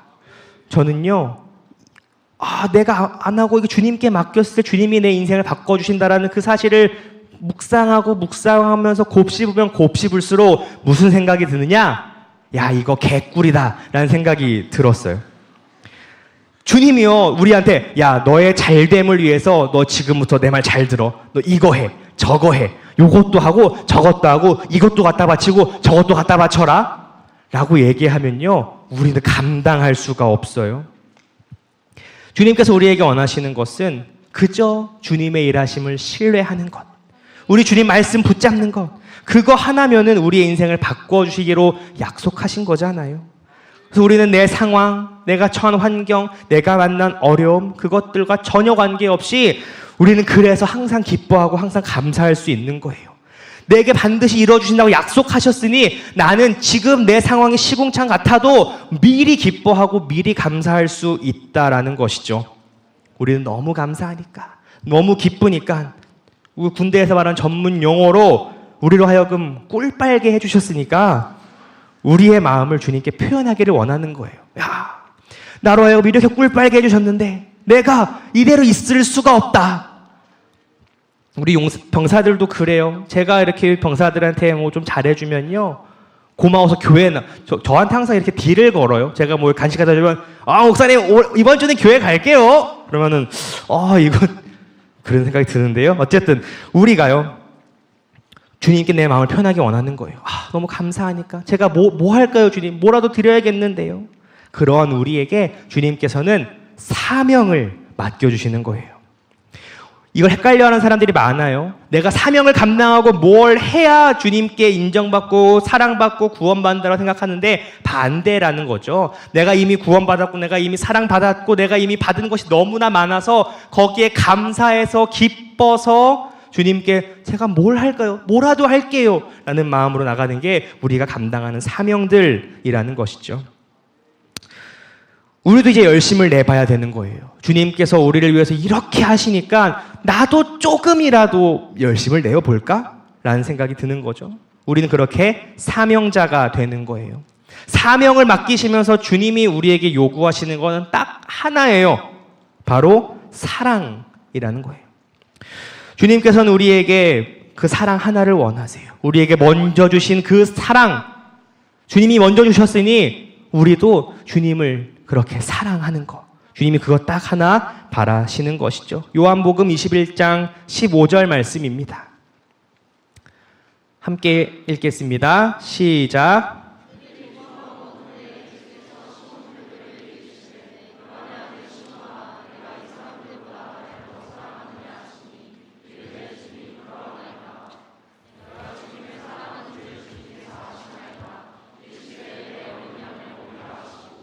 아멘. 주님이 우리에게 원하시는 것은 사랑 그거 하나입니다. 거기에서 모든 것이 시작되는 거예요. 시몬아, 야 시몬아, 너 돈 좀 모은 거 있냐? 너 좀 할 줄 아는 것 좀 있어? 너 자격증 몇 개 있니? 너 좀 뭐 해? 너 외국어 좀 해? 뭐 이런 거를 물어보시지 않았다라는 거예요. 우리에게 능력을 요구하시지 않았다라는 거예요. 시몬아, 내가 너에게 양을 맡길 건데 너 그 양 감당할 능력이 있니? 라고 묻고 계시지 않다라는 거예요. 세상은 그렇지 않잖아요. 세상과 참 달라요. 우리는 내가 원하는 학교에 들어가기 위해, 내가 원하는 직장에 들어가기 위해 너무나 많은 능력을 요구받는 세상을 살고 있어요. 누가 직장 앞에 가가지고 저 진짜 열심히 할 수 있는데 그냥 뽑아주시면 안 돼요? 라고 했을 때 뽑아줄까요? 학교 가서 저 진짜 열심히 공부할 수 있는데 저 이 학교 진짜 사랑하거든요? 저 좀 붙여주세요. 그러면 그 학교에서 붙여줄까요? 아니에요. 요즘 그렇다면서요. 우리 회사는 능력 있는 경력직을 뽑습니다. 라고 해가지고 우리 같은 사람들은 나는 아무데도 안 뽑아주는데 경력을 어디서 쌓고 오냐? 라는 뭐 그런 화가 나는 그런 시대를 살고 있는 우리라고 하는데, 세상은 다 그렇게 능력을 요구하는데 우리 하나님만큼만은 사랑만을 우리에게 요구하시고, 그리고 그 주님을 사랑하는 자라면은 부족한 사람을 들어서 사용하시는 게 바로 우리 주님이시라는 사실입니다. 하나님의 사람은 그 하나님의 사람의 부족함을 하나님의 능력으로 채워서 그렇게 우리의 삶을, 우리의 사명을 살아가게 하시는 것을 경험하게 되는 것입니다. 우리가 너무나 잘 알고 있는 다윗과 골리앗의 이야기를 한번 떠올려 보세요. 골리앗과 싸우기 위한 능력이 다윗에게 충분했을까요? 알고 보니 다윗이 막 상당한 몸짱이었고 막 물맷돌 챔피언십 우승자였고 뭐 이런 거 아니었다라는 거죠. 만약에 그런 능력이었다면은 이스라엘의 전문적으로 훈련받은 군대 중에 뭐 투석병들이 훨씬 더 능력 있었겠죠. 그런데 다윗은 그것과는 전혀 다른 것으로 싸웠다라는 거예요. 사무엘상 17장 45절 말씀 함께 읽어보도록 하겠습니다. 시작.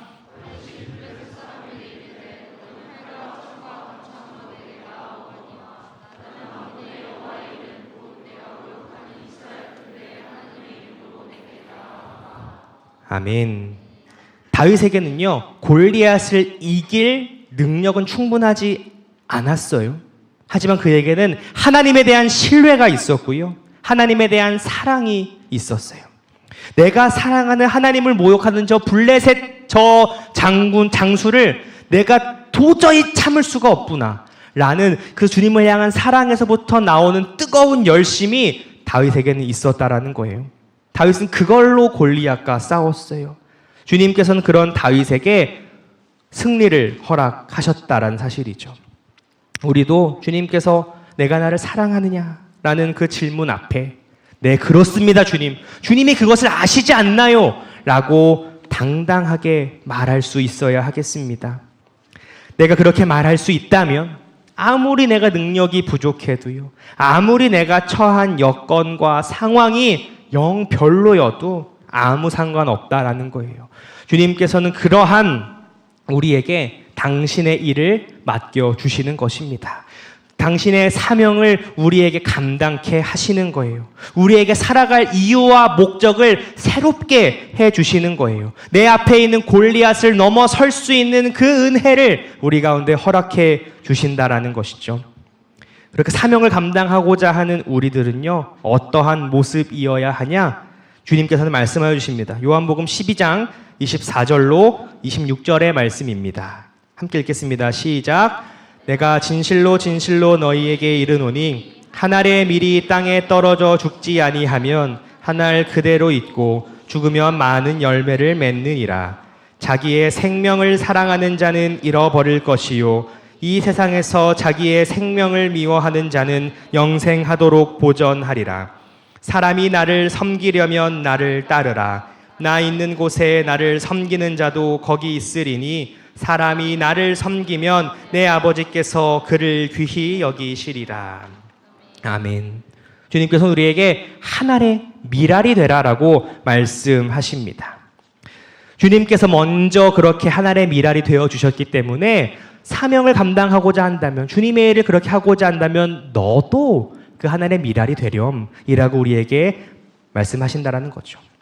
밀알은 어떠한 존재입니까? 밀이 되어야 하는 존재이죠. 많은 열매를 맺어야 하는 존재예요. 그런데 만약에 그 밀알이 나는 지금 내가 너무 좋아, 이 모습 마음에 들어, 난 절대로 이 벗어나지 않을 거야, 이게 맞아 라고 가만히 있다면요, 그 밀알은 절대로 많은 열매를 맺지 못해요. 아무짝에도 쓸모없는, 그냥 갖다 버려야 하는 씨앗밖에 되지 않는다라는 거예요. 밀알의 입장에서는요, 죽어야 되는 거예요. 내 모습을 버려야 되고요. 내 뜻과 내 생각과 내 고집과 그것을 다 내려놓았을 때 비로소 밀알은 열매를 맺는 참으로 가치 있고 존귀한 존재가 될 수 있다라는 사실이에요. 사명을 감당한 우리도 그러해야 한다라는 거죠. 내 뜻과 내 생각을 먼저 내려놓아야 합니다. 내 편안과 내 안락은 내려놓아야 합니다. 내 힘은 빼야 됩니다. 그리고 나를 사랑하시는 주님께 온전히 맡겨드려야 합니다. 밀알이요, 자기가 열심히 해서 자라날까요? 밀알이 밀알 헬스클럽 등록해가지고 탄단지 고려해서 식단하고 운동하고 공부해서 밀로 자라날까요? 전혀 아니다라는 사실이에요. 밀알이 힘을 빼고 자라나게 하신 하나님께 모든 것을 맡길 때 밀알은 자라나고 많은 열매를 맺는다라는 사실이에요. 저는 예전에 힘을 빼지 않았다가 큰 낭패를 본 경험이 있어요. 13년도 학예 수련회 때요, 저는 프로그램 팀으로 참여했어요. 라떼 이야기 계속 나오죠? 혹시 여기 프로그램 팀 계시나요? 없어요? 거기 프로그램 팀인가요? 좋네요. 네. 야외 활동 프로그램을 기획했었어요. 그때 프로그램명은요, 잊혀지지 않아요. 보물찾기이라는 프로그램이었어요. 이름부터 참 비웃고 싶으신가요? 보물찾기이었는데요. 말 그대로 보물을 찾는 게임이었어요. 근데 이게 뭐였냐? 이 복잡한 애가 잘 들어보셔야 돼요. 보물을 이제 우리 수양관에서 찾아요. 찾고 나면요, 거기에 퀴즈가 있어요. 근데 그 퀴즈가 뭐냐면요, 이런 식이에요. 우리 수양관에 있는 자판기에 있는 음료수의 종류는 몇 가지인가? 농구 골대 그물 수는 몇 가지인가? 여기 다리는 몇 미터인가? 이러한 퀴즈를 내는 거예요. 그거를 맞추려면요, 콜센터에 전화를 걸어야 돼요. 그러면 콜센터에서 그거를 맞추면은 전체 퀴즈에 대한 힌트를 줘요. 그렇게 몇 차례 전체 퀴즈에 대한 답을 찾으면 어디로 가요? 그러면은 되는 그러한 게임이었는데 중간에 런닝맨도 진행을 했어요. 뒤에는 이름표를 뜯어야 되는 프로그램도 동시에 진행을 했어요. 저는요, 이 프로그램을 팀원들과 함께 기획하면서 야, 이건 대박이다. 이건 KBS나 MBC에서 알면은 이건 나를 스카우트 해갈지도 몰라. 이거 너무 재밌잖아. 내가 제2의 나영석, 김태훈가 이러면서 막 했어요. 할 수 있는 재밌을 만한 건 다 때려박은 거거든요. 거기에다가 막 중간중간에 게임도 했어요. 프로그램도 막 해요. 포스트 게임도 했단 말이에요. 막 다 때려박았어요. 제가 이거를 딱 해가지고 프로그램 이 기획안을 들고 그때 당시 청년대학부 지도 목사셨던 김하나 목사님께 갔죠. 목사님께서 딱 제 설명을 들으시고 이렇게 말씀하셨어요. 서구야, 넌 지금 네가 한 말이 이해가 되니? 저도 말하고 나니까 아닙니다 목사님 이랬는데요. 힘을 잔뜩 줬잖아요. 엄청나게 힘을 잔뜩 줬어요. 그래서 그 프로그램 어떻게 되는 줄 아세요? 망했어요. 역사상 최악의 프로그램으로 기록되었던 보물찾기이었는데요. 그때 당시 그 대학부 선배 형들이 저를 가만두지 않겠다라고 저를 진짜 찾아다녀가지고 한동안 피신해 있었던 그런 적도 있었어요. 힘을 안 빼면요, 잘 될 것 같지만 큰일 나는 거예요. 여러분의 삶의 그 자리에서 내가 힘줘서 잘 될 만한 거는 그렇게 많지 않다라는 거예요. 고린도전서 3장 6절로 7절 말씀 함께 읽도록 하겠습니다. 시작. 나는 심었고 아볼로는 물을 주었으되 오직 하나님께서 자라나게 하셨나니 그런즉 심는 이나 물 주는 이는 아무것도 아니로되 오직 자라게 하시는 이는 하나님뿐이니라. 아멘. 자라게 하시는 분은 하나님이세요. 우리로 하여금 사명을 감당하게 하시고 우리의 사명을 이루실 분은 오직 하나님이시라는 사실입니다. 여기에 그 사명을 감당하시려고 앉아 계신 분들이 얼마나 많습니까? 여기 임원단도 계실 거고요. 찬양팀도 계실 거고요. 저 때는 AOG였는데 이름이 바뀌었네요. 뜻이 뭔가요? 훌륭한 이름이네요. 네. 여기 영상기록부도 계실 거고, 음향선교부도 계실 거고, 많아요. 여기저기서 숨기시는 분들 많고, 팀장님들도 계실 거고요. 그룹장님들도 계실 거고요. 얼마나 많은 여기 리더분들도 계시겠습니까? 그리고 우리는 그렇게 고백할 거예요. 내가 어쩌다가 지금 이 자리에 섰는가라고 했을 때 할 얘기가 참 많을 거예요. 그때 그 친구 덕분에, 그때 그 목사님 덕분에, 그때 그 전도사님 덕분에, 우리 부모님 덕분에 내가 지금 이 사명을 감당하는 자리에 서 있어요 라고 그렇게 저마다의 스토리가 있을 거예요. 하지만 분명한 것은요, 어떠한 스토리로 이 사명의 자리에 섰는지, 누가 물 주었고 누가 심었는지, 그거보다 중요한 것은요, 우리가 이제 심겨지고 자라나기 위해서는 하나님께 맡겨야 한다라는 사실입니다. 내 힘을 주는 게 아니고, 다른 사람 붙잡는 거 아니고, 다른 것 의지하는 게 아니라 하나님만을, 오직 주님으로 우리가 살아갈 때 우리는 사명을 온전히 이룰 수 있다라는 사실입니다. 우리가 살아가는데 세상적인 거 당연히 필요하겠죠. 씨앗이 자라는데 심는 것도 필요하고요, 물 주는 것도 필요해요. 여러분이 사명을 감당하는 삶을 살아가는데 세상의 것들이 필요한 것도 맞아요. 공부 조금도 안 하고 시험장 가가지고 주님 A뿔 주실 줄로 믿습니다. 그러면 A뿔이 나올까요? 아니에요. 여러분이 통장 붙들고 주님 주실 줄로 믿습니다. 그러면 일 안 하고 주실 줄로 믿습니다. 그러면 통장에 막 잔고가 막 올라가나요? 그랬으면 좋겠지만 그런 일은 우리에게 일어나지 않는다라는 거예요. 그런 거 바라고 살면은 안 돼요. 내게 맡겨주신 삶에서도 최선을 다해야 됩니다. 다만 심는 것도 물 주는 것도 그렇게 필요하지만 자라게 하실 분이 하나님뿐이시라는 사실을 결코 잊어서는 안 되는 거예요. 하나님이 자라게 하신다. 하나님이 일하신다. 나를 살리실 분, 내가 진정 의지할 단 하나의 존재, 우리 하나님이시다 라는 것을 고백하는 그 사람은 하나님의 사명을 끝까지 감당할 수 있는 사람으로 남는다라는 거예요. 그래서 내가 나의 우선순위를 잘 정해야 돼요. 내가 사명을 감당하면서 나의 편안과 나의 안락을 먼저 생각한다면 사명을 감당할 수 없어요. 나의 세상적인 것들을 먼저 고민한다면 결코 그 사명을 끝까지 감당할 수 없어요. 우리는 아무짝에도 쓸모없는 죽어버린 미랄로 그렇게 끝나버리게 될지도 몰라요. 무익한 종으로 끝나버리게 될지도 모른다라는 것입니다. 그래서 우리는 사명을 감당할 때, 그리고 살아갈 때, 그렇게 하나님을 향한 우리의 믿음, 신뢰, 사랑을 먼저 바로 해야 됩니다. 내가 팀장으로서 어떻게 해야 하지? 내가 맡은 직분에서 어떻게 해야 하지? 라는 것을 기술적으로 고민하고 연습하기 이전에요. 내가 직장에서 어떻게 해야 하지? 내가 학교에서 어떻게 해야 하지? 라는 것을 계산하기 이전에요. 하나님과의 나와의 관계, 그 사랑을 먼저 점검할 수 있어야 합니다. 그래야 우리는 하나님께 다 맡길 수 있기 때문이죠. 아이를 키우다 보면 이게 확실합니다. 부모는요, 자녀를 사랑하기 때문에 모든 것을 주고 싶어요.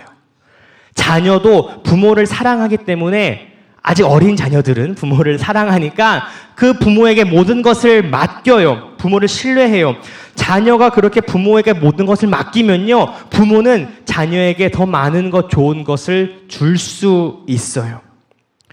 자녀 스스로는 할 수 없는 것들을 자녀가 그 사랑으로 부모한테 맡길 때 부모는 줄 수 있다라는 거예요. 우리도 하나님과 이 관계를 확실하게 해야 돼요. 나를 사랑하신 하나님의 그 사랑은 이미 확실하잖아요. 저 십자가로 확실하잖아요. 이제 주님을 향한 나의 사랑도 내가 확실하게 해야 한다라는 것이죠. 내가 진짜 주님을 사랑하나? 누구보다 주님을 사랑하나? 다른 무엇보다 주님을 먼저 사랑하나? 그렇게 내가 주님께 모든 것을 맡길 준비가 되었나? 그것을 점검해야 한다라는 거죠. 우리가 주님을 사랑하기 위해서는 무엇을 해야 하냐? 먼저 만나야 돼요. 만나야 돼요. 만나지 않고는 사랑할 수 없어요. 당연하지 않나요? 너무나 감사하고 다행인 것은요, 주님께서 우리를 먼저 만나러 와주신다라는 사실이에요. 그냥 만나기만 해주시는 게 아니라 찾아와 주신다는 그 사실이 얼마나 감사한지 몰라요. 요한계시록 3장 20절의 말씀입니다. 함께 읽습니다. 시작.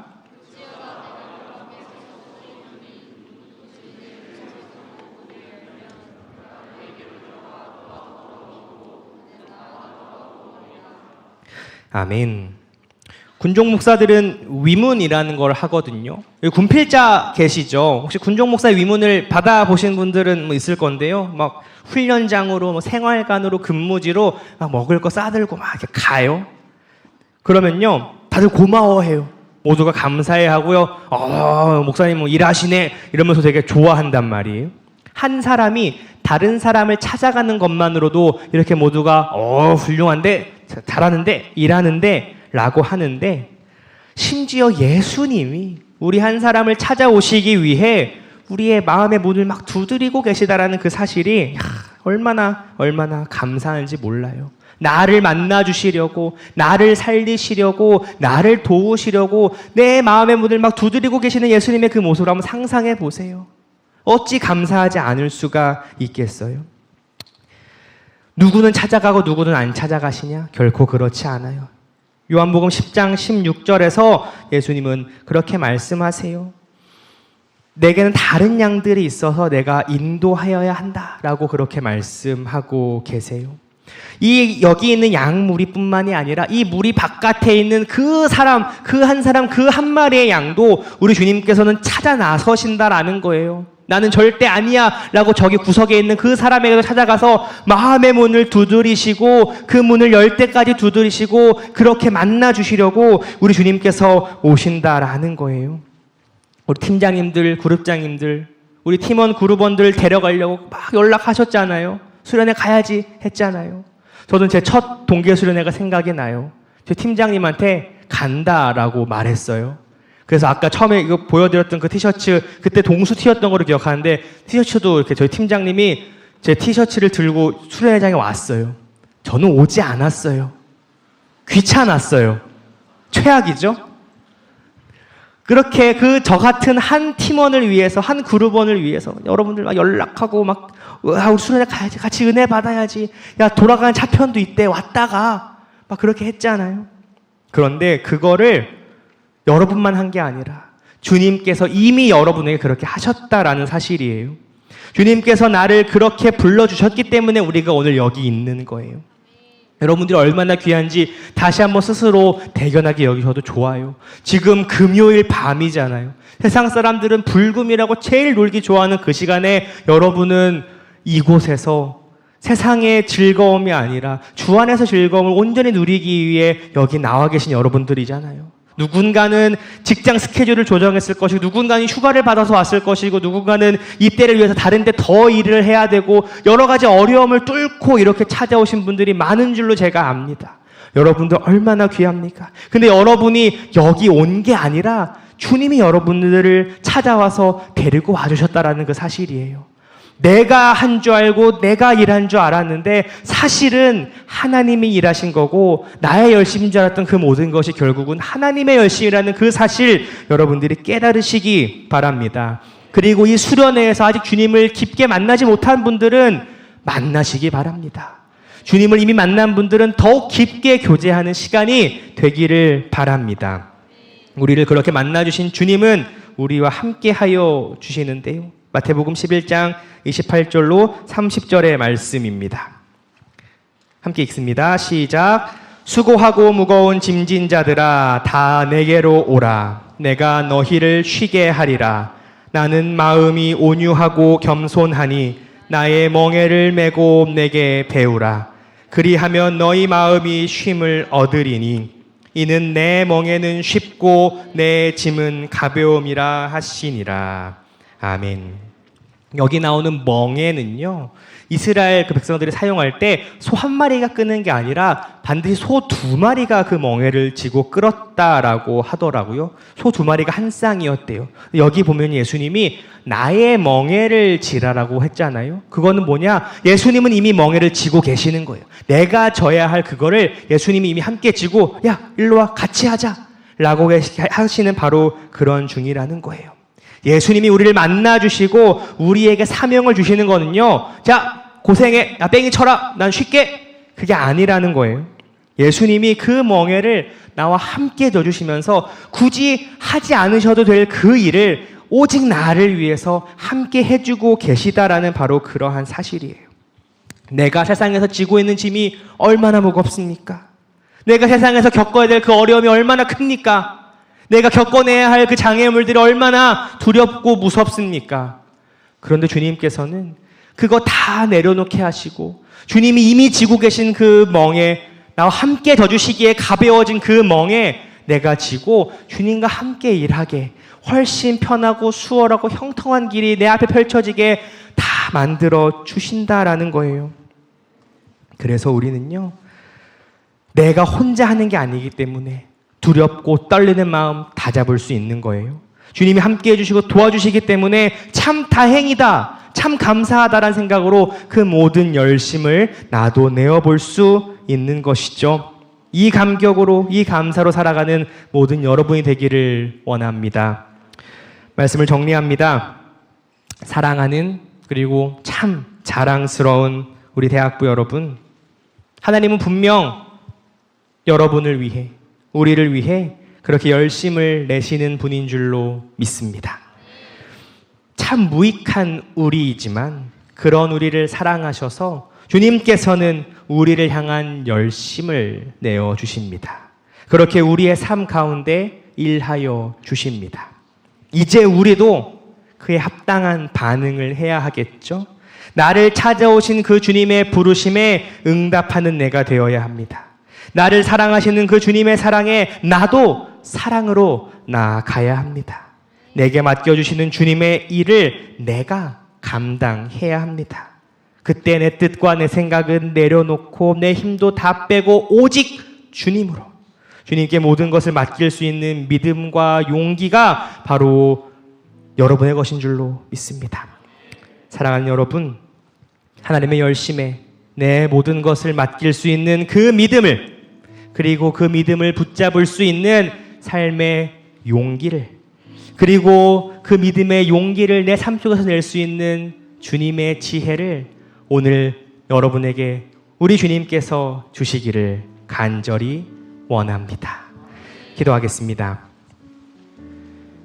하나님 아버지, 너무나도 귀한 주님의 아들과 딸들이 이곳에 모여 주님 앞에 머리 숙였습니다. 내 인생을 주님께 맡기고자 그렇게 나아왔습니다. 여기 모인 한 사람 한 사람, 주님께서는 그 상황을 아시고 그 마음을 아시고 그 어려움을 아시오니 주님의 열심으로 이들의 길을 열어 주시옵소서. 이들의 걸음을 인도하여 주시옵소서. 사명을 감당케 하실 때 그 사명을 감당해낼 수 있는 사람으로 믿음의 장성한 분량에 이르기까지 우리 모두를 성장하게 하여 주옵소서. 여기 모인 모든 우리의 삶을 주님께 그렇게 맡기며 살아계신 우리 구주 예수 그리스도의 이름으로 기도드리옵나이다. 아멘.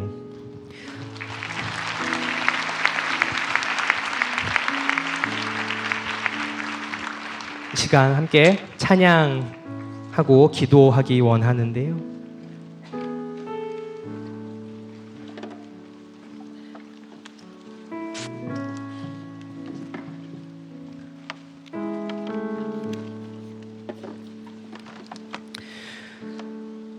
아까 제가 말씀에서 얘기한 것과 같이 우리 주님께서는 내가 믿음으로 그 말씀 의지하여 그물 내렸을 때 내 그물이 찢어질 정도로 물고기를 잡게 하시는 분인 것을 우리가 깨달았습니다. 이제 나도 그 주님 의지해서 내 뜻과 내 생각 내려놓고 내 힘 다 빼고 그 주님을 온전히 신뢰하기 원한다고 시간 함께 찬양하고 기도하기 원합니다. 전능하신 나의 주 하나님은 능치 못하실 일 전혀 없네. 우리의 모든 간구도 우리의 모든 생각도 우리의 모든 꿈과 모든 소망도 신실하신 나의 주 하나님은 우리의 모든 괴로움 바꿀 수 있네.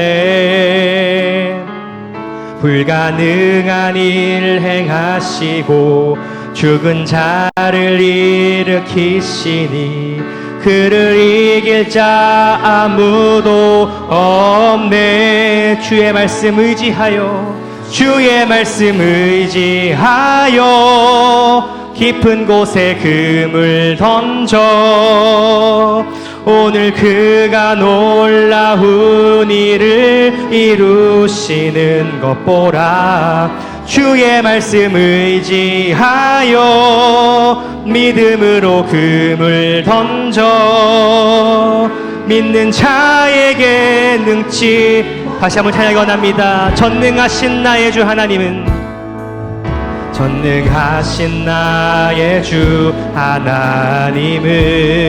하나님은 능치 못하실 일 전혀 없네. 우리의 모든 간구도 우리의 모든 생각도 우리의 모든 꿈과 모든 소망도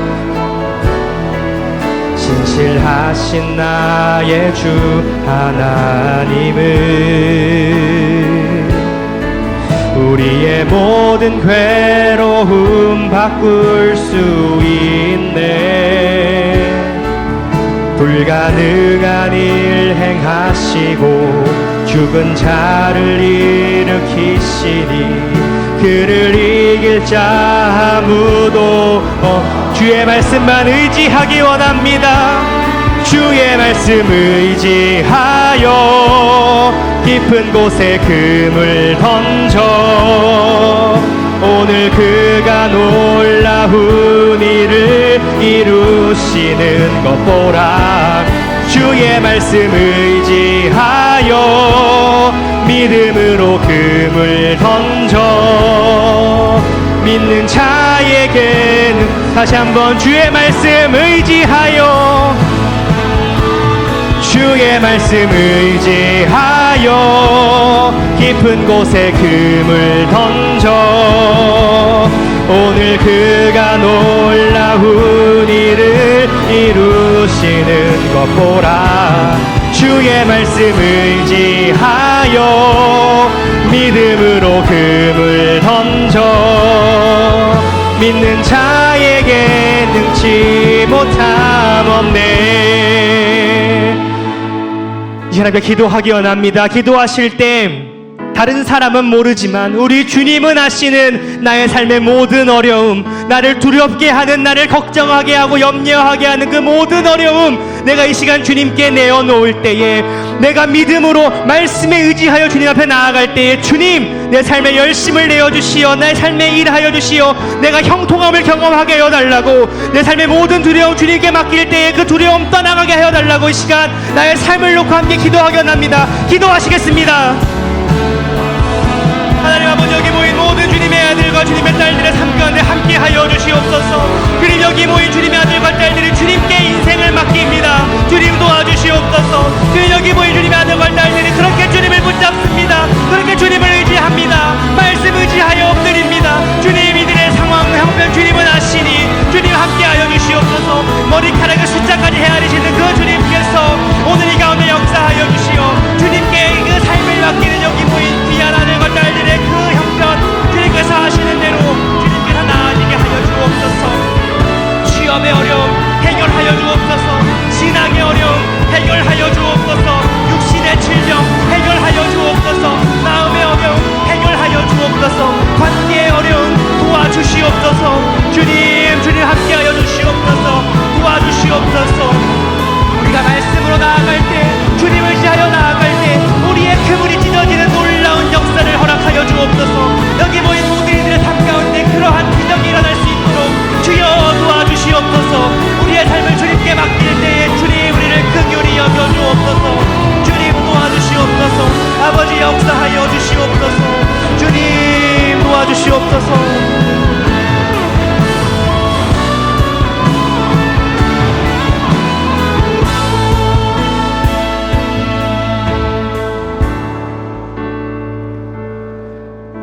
그렇습니다. 우리는 주님이 우리 삶 가운데 그렇게 일하여 주실 줄로 믿습니다.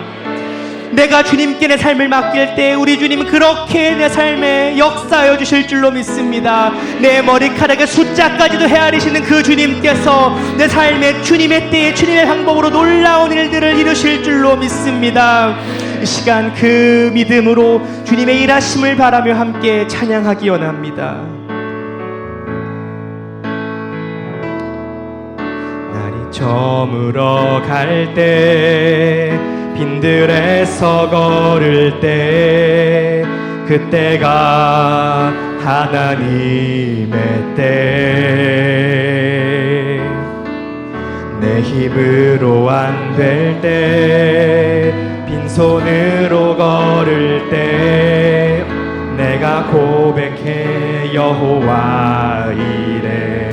다시 한번 날이 저물어 갈 때, 날이 저물어 갈 때, 빈들에서 걸을 때, 그때가 하나님의 때.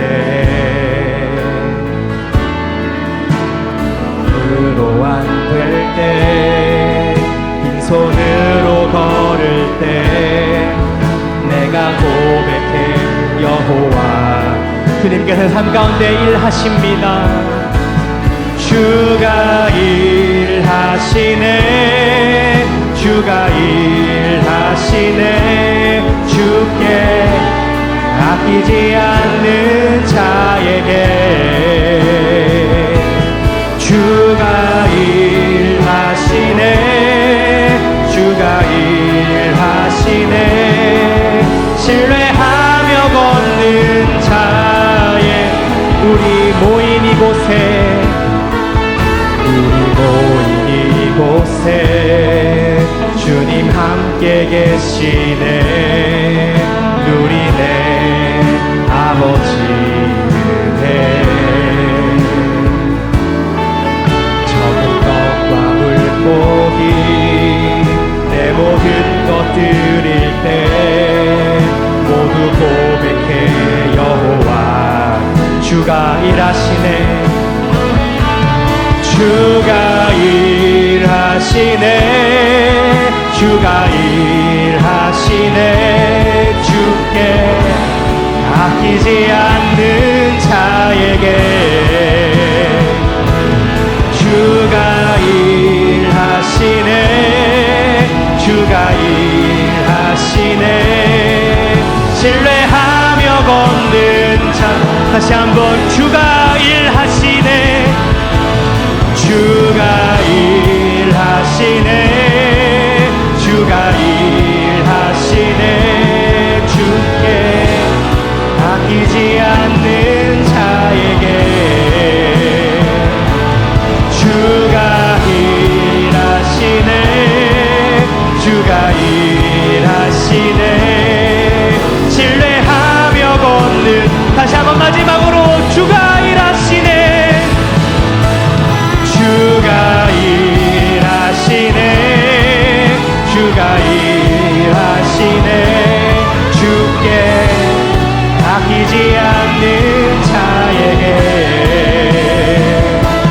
주가 일하시네 주가 일하시네 신뢰하며 걷는 자에게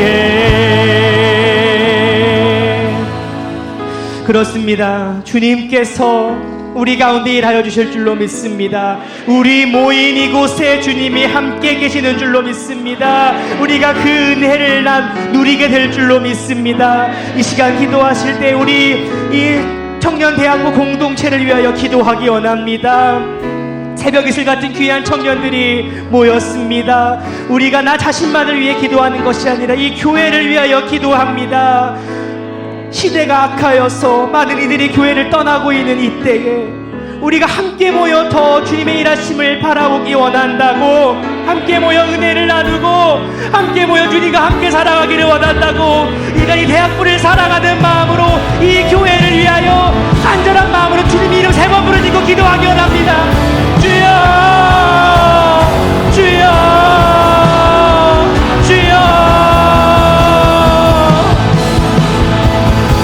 주여 주님께서 사랑하시는 대학부 주님께서 책임져 주시옵소서. 다시 예전만큼 아니 이전보다 더 많은 이들 함께 모여 예배할 수 있게 하여 주시옵소서. 뉴스동의 부흥을 주님 허락하여 주시옵소서.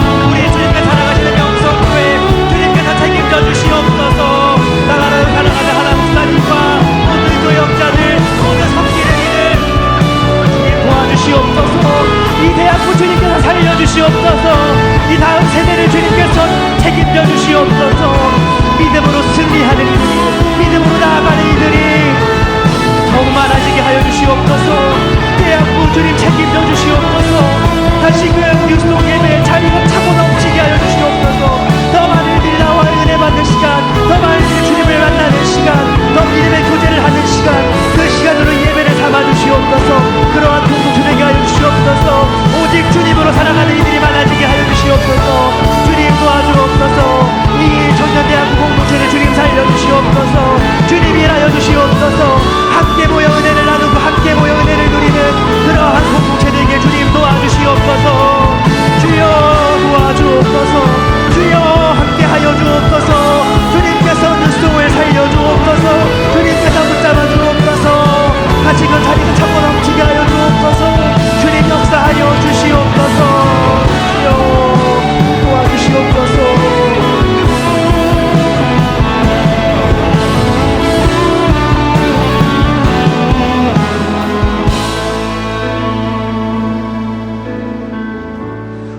우리가 이 대학부를 위하여 기도할 때 주님께서 이 기도에 응답하여 주시어 다시 더 많은 이들이 함께 모여 은혜를 누리고 함께 모여 한 목소리로 주님을 찬양하는 놀라운 역사를 우리 가운데 허락하여 주실 줄 믿습니다. 우리에게 두려움이 있겠지만 걱정과 염려가 있겠지만 그 모든 것 주님께 맡기기를 원합니다. 우리의 두려움 주님께 맡기기를 원합니다. 함께 이 시간 찬양하겠습니다.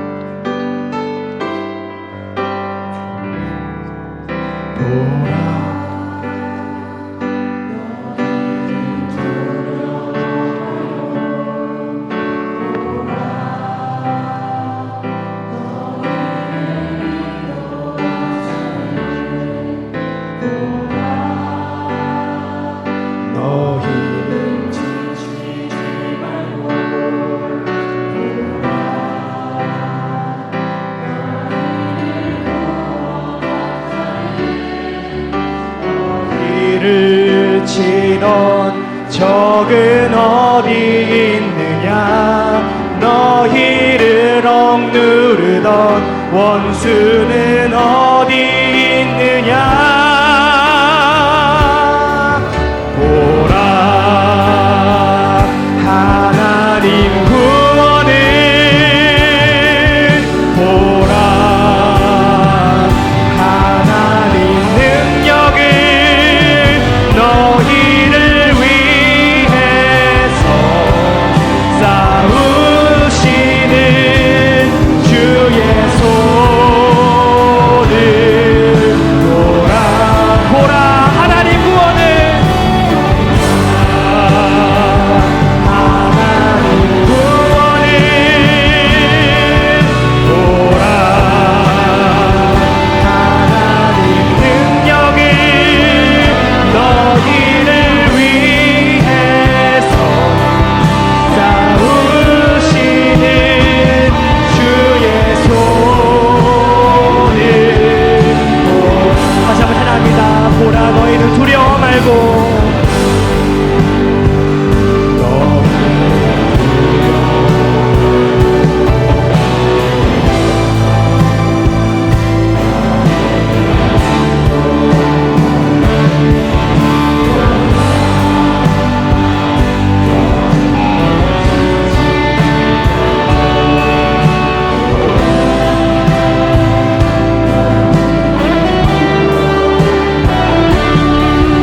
너희를 치던 적은 어디 있느냐 너희를 억누르던 원수는 어디 있느냐 보라 보라 하나님 구원을 보라 하나님 능력을 너희를 위해서 싸우시는 주의 손을 보라 보라 하나님 구원을 보라 하나님 능력을 너희를 위해서 싸우시는 주의 손 다시 한번 찬양하기 원합니다. 보라 하나님 구원을 보라 하나님 구원을 보라 하나님 능력을 너희를 위해서 싸우시는 주의 손을 보라 하나님 구원을 보라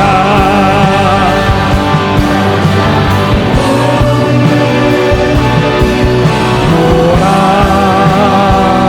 하나님 능력을 너희를 위해서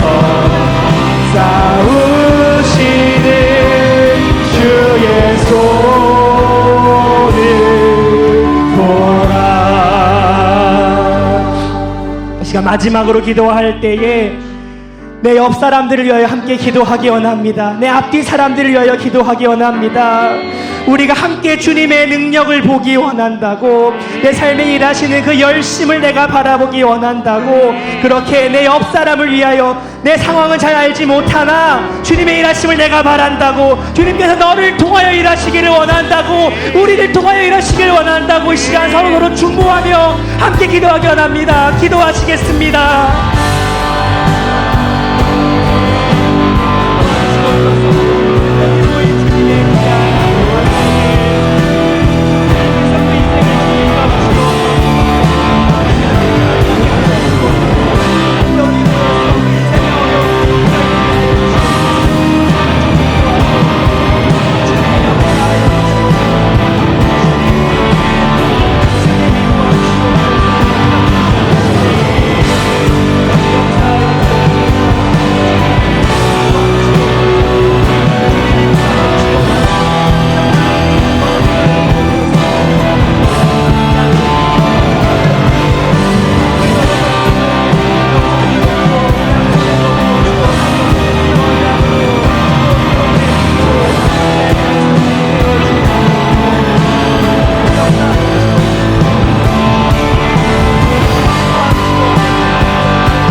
하나님 아버지, 여기 모인 모든 우리는 이제 확실히 나를 향한 주님의 그 열심을 깨달았습니다.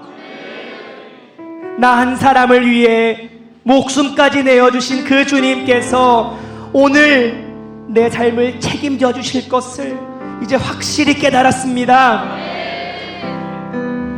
우리가 있는 그 삶의 자리, 내 앞에 놓인 그 모든 장애물과 장벽들이 때로는 높아 보일지라도 그것보다 더 크신 우리 주님께서 나를 위해 일하신다는 그 사실을 내가 확실히 압니다. 그 은혜를 함께 누리는 우리 모두가 되게 하여 주옵소서. 그 능력으로 살아가는 모든 우리가 되게 하여 주옵소서. 주님 앞에 철저히 엎드리는 우리 한 사람 한 사람, 주님께서는 우리의 상황과 여건과 형편을 아시오니 책임져 주시옵소서.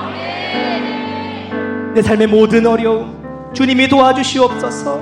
나의 모든 섬김의 자리 주님이 책임져 주시옵소서. 나의 모든 삶의 자리 주님께 맡기듯 주님이 도와주시옵소서. 그렇게 내 삶으로 주님께 영광 돌리는 여기 모인 모든 우리가 되기 원합니다. 주님, 여기 모인 모든 뉴송의 이 지체들을 통하여 하나님 나라의 놀라운 역사가 이루어지게 하여 주옵소서. 주님께 모든 것 맡겨드리며 이제는 우리 주님이신 예수 그리스도의 은혜와 하나님 우리 아버지의 그 놀라우신 사랑과 보혜사 성령님의 위로 교통 역사 충만케 하심이 이곳에 모여 하나님의 열심을 나의 믿음으로 받아서 나도 내 삶 가운데 주님의 능력으로 살기로 결단하는 여기 모인 모든 주의 백성들의 머리 위에와 사랑하는 우리 교회와 이 나라와 민족과 여기 모인 모든 우리 이 세상을 이 위에 살아가는 우리 모두 그 머리 위에 이제로부터 영원토록 함께하여 주시기를 간절히 축원하옵나이다. 아멘.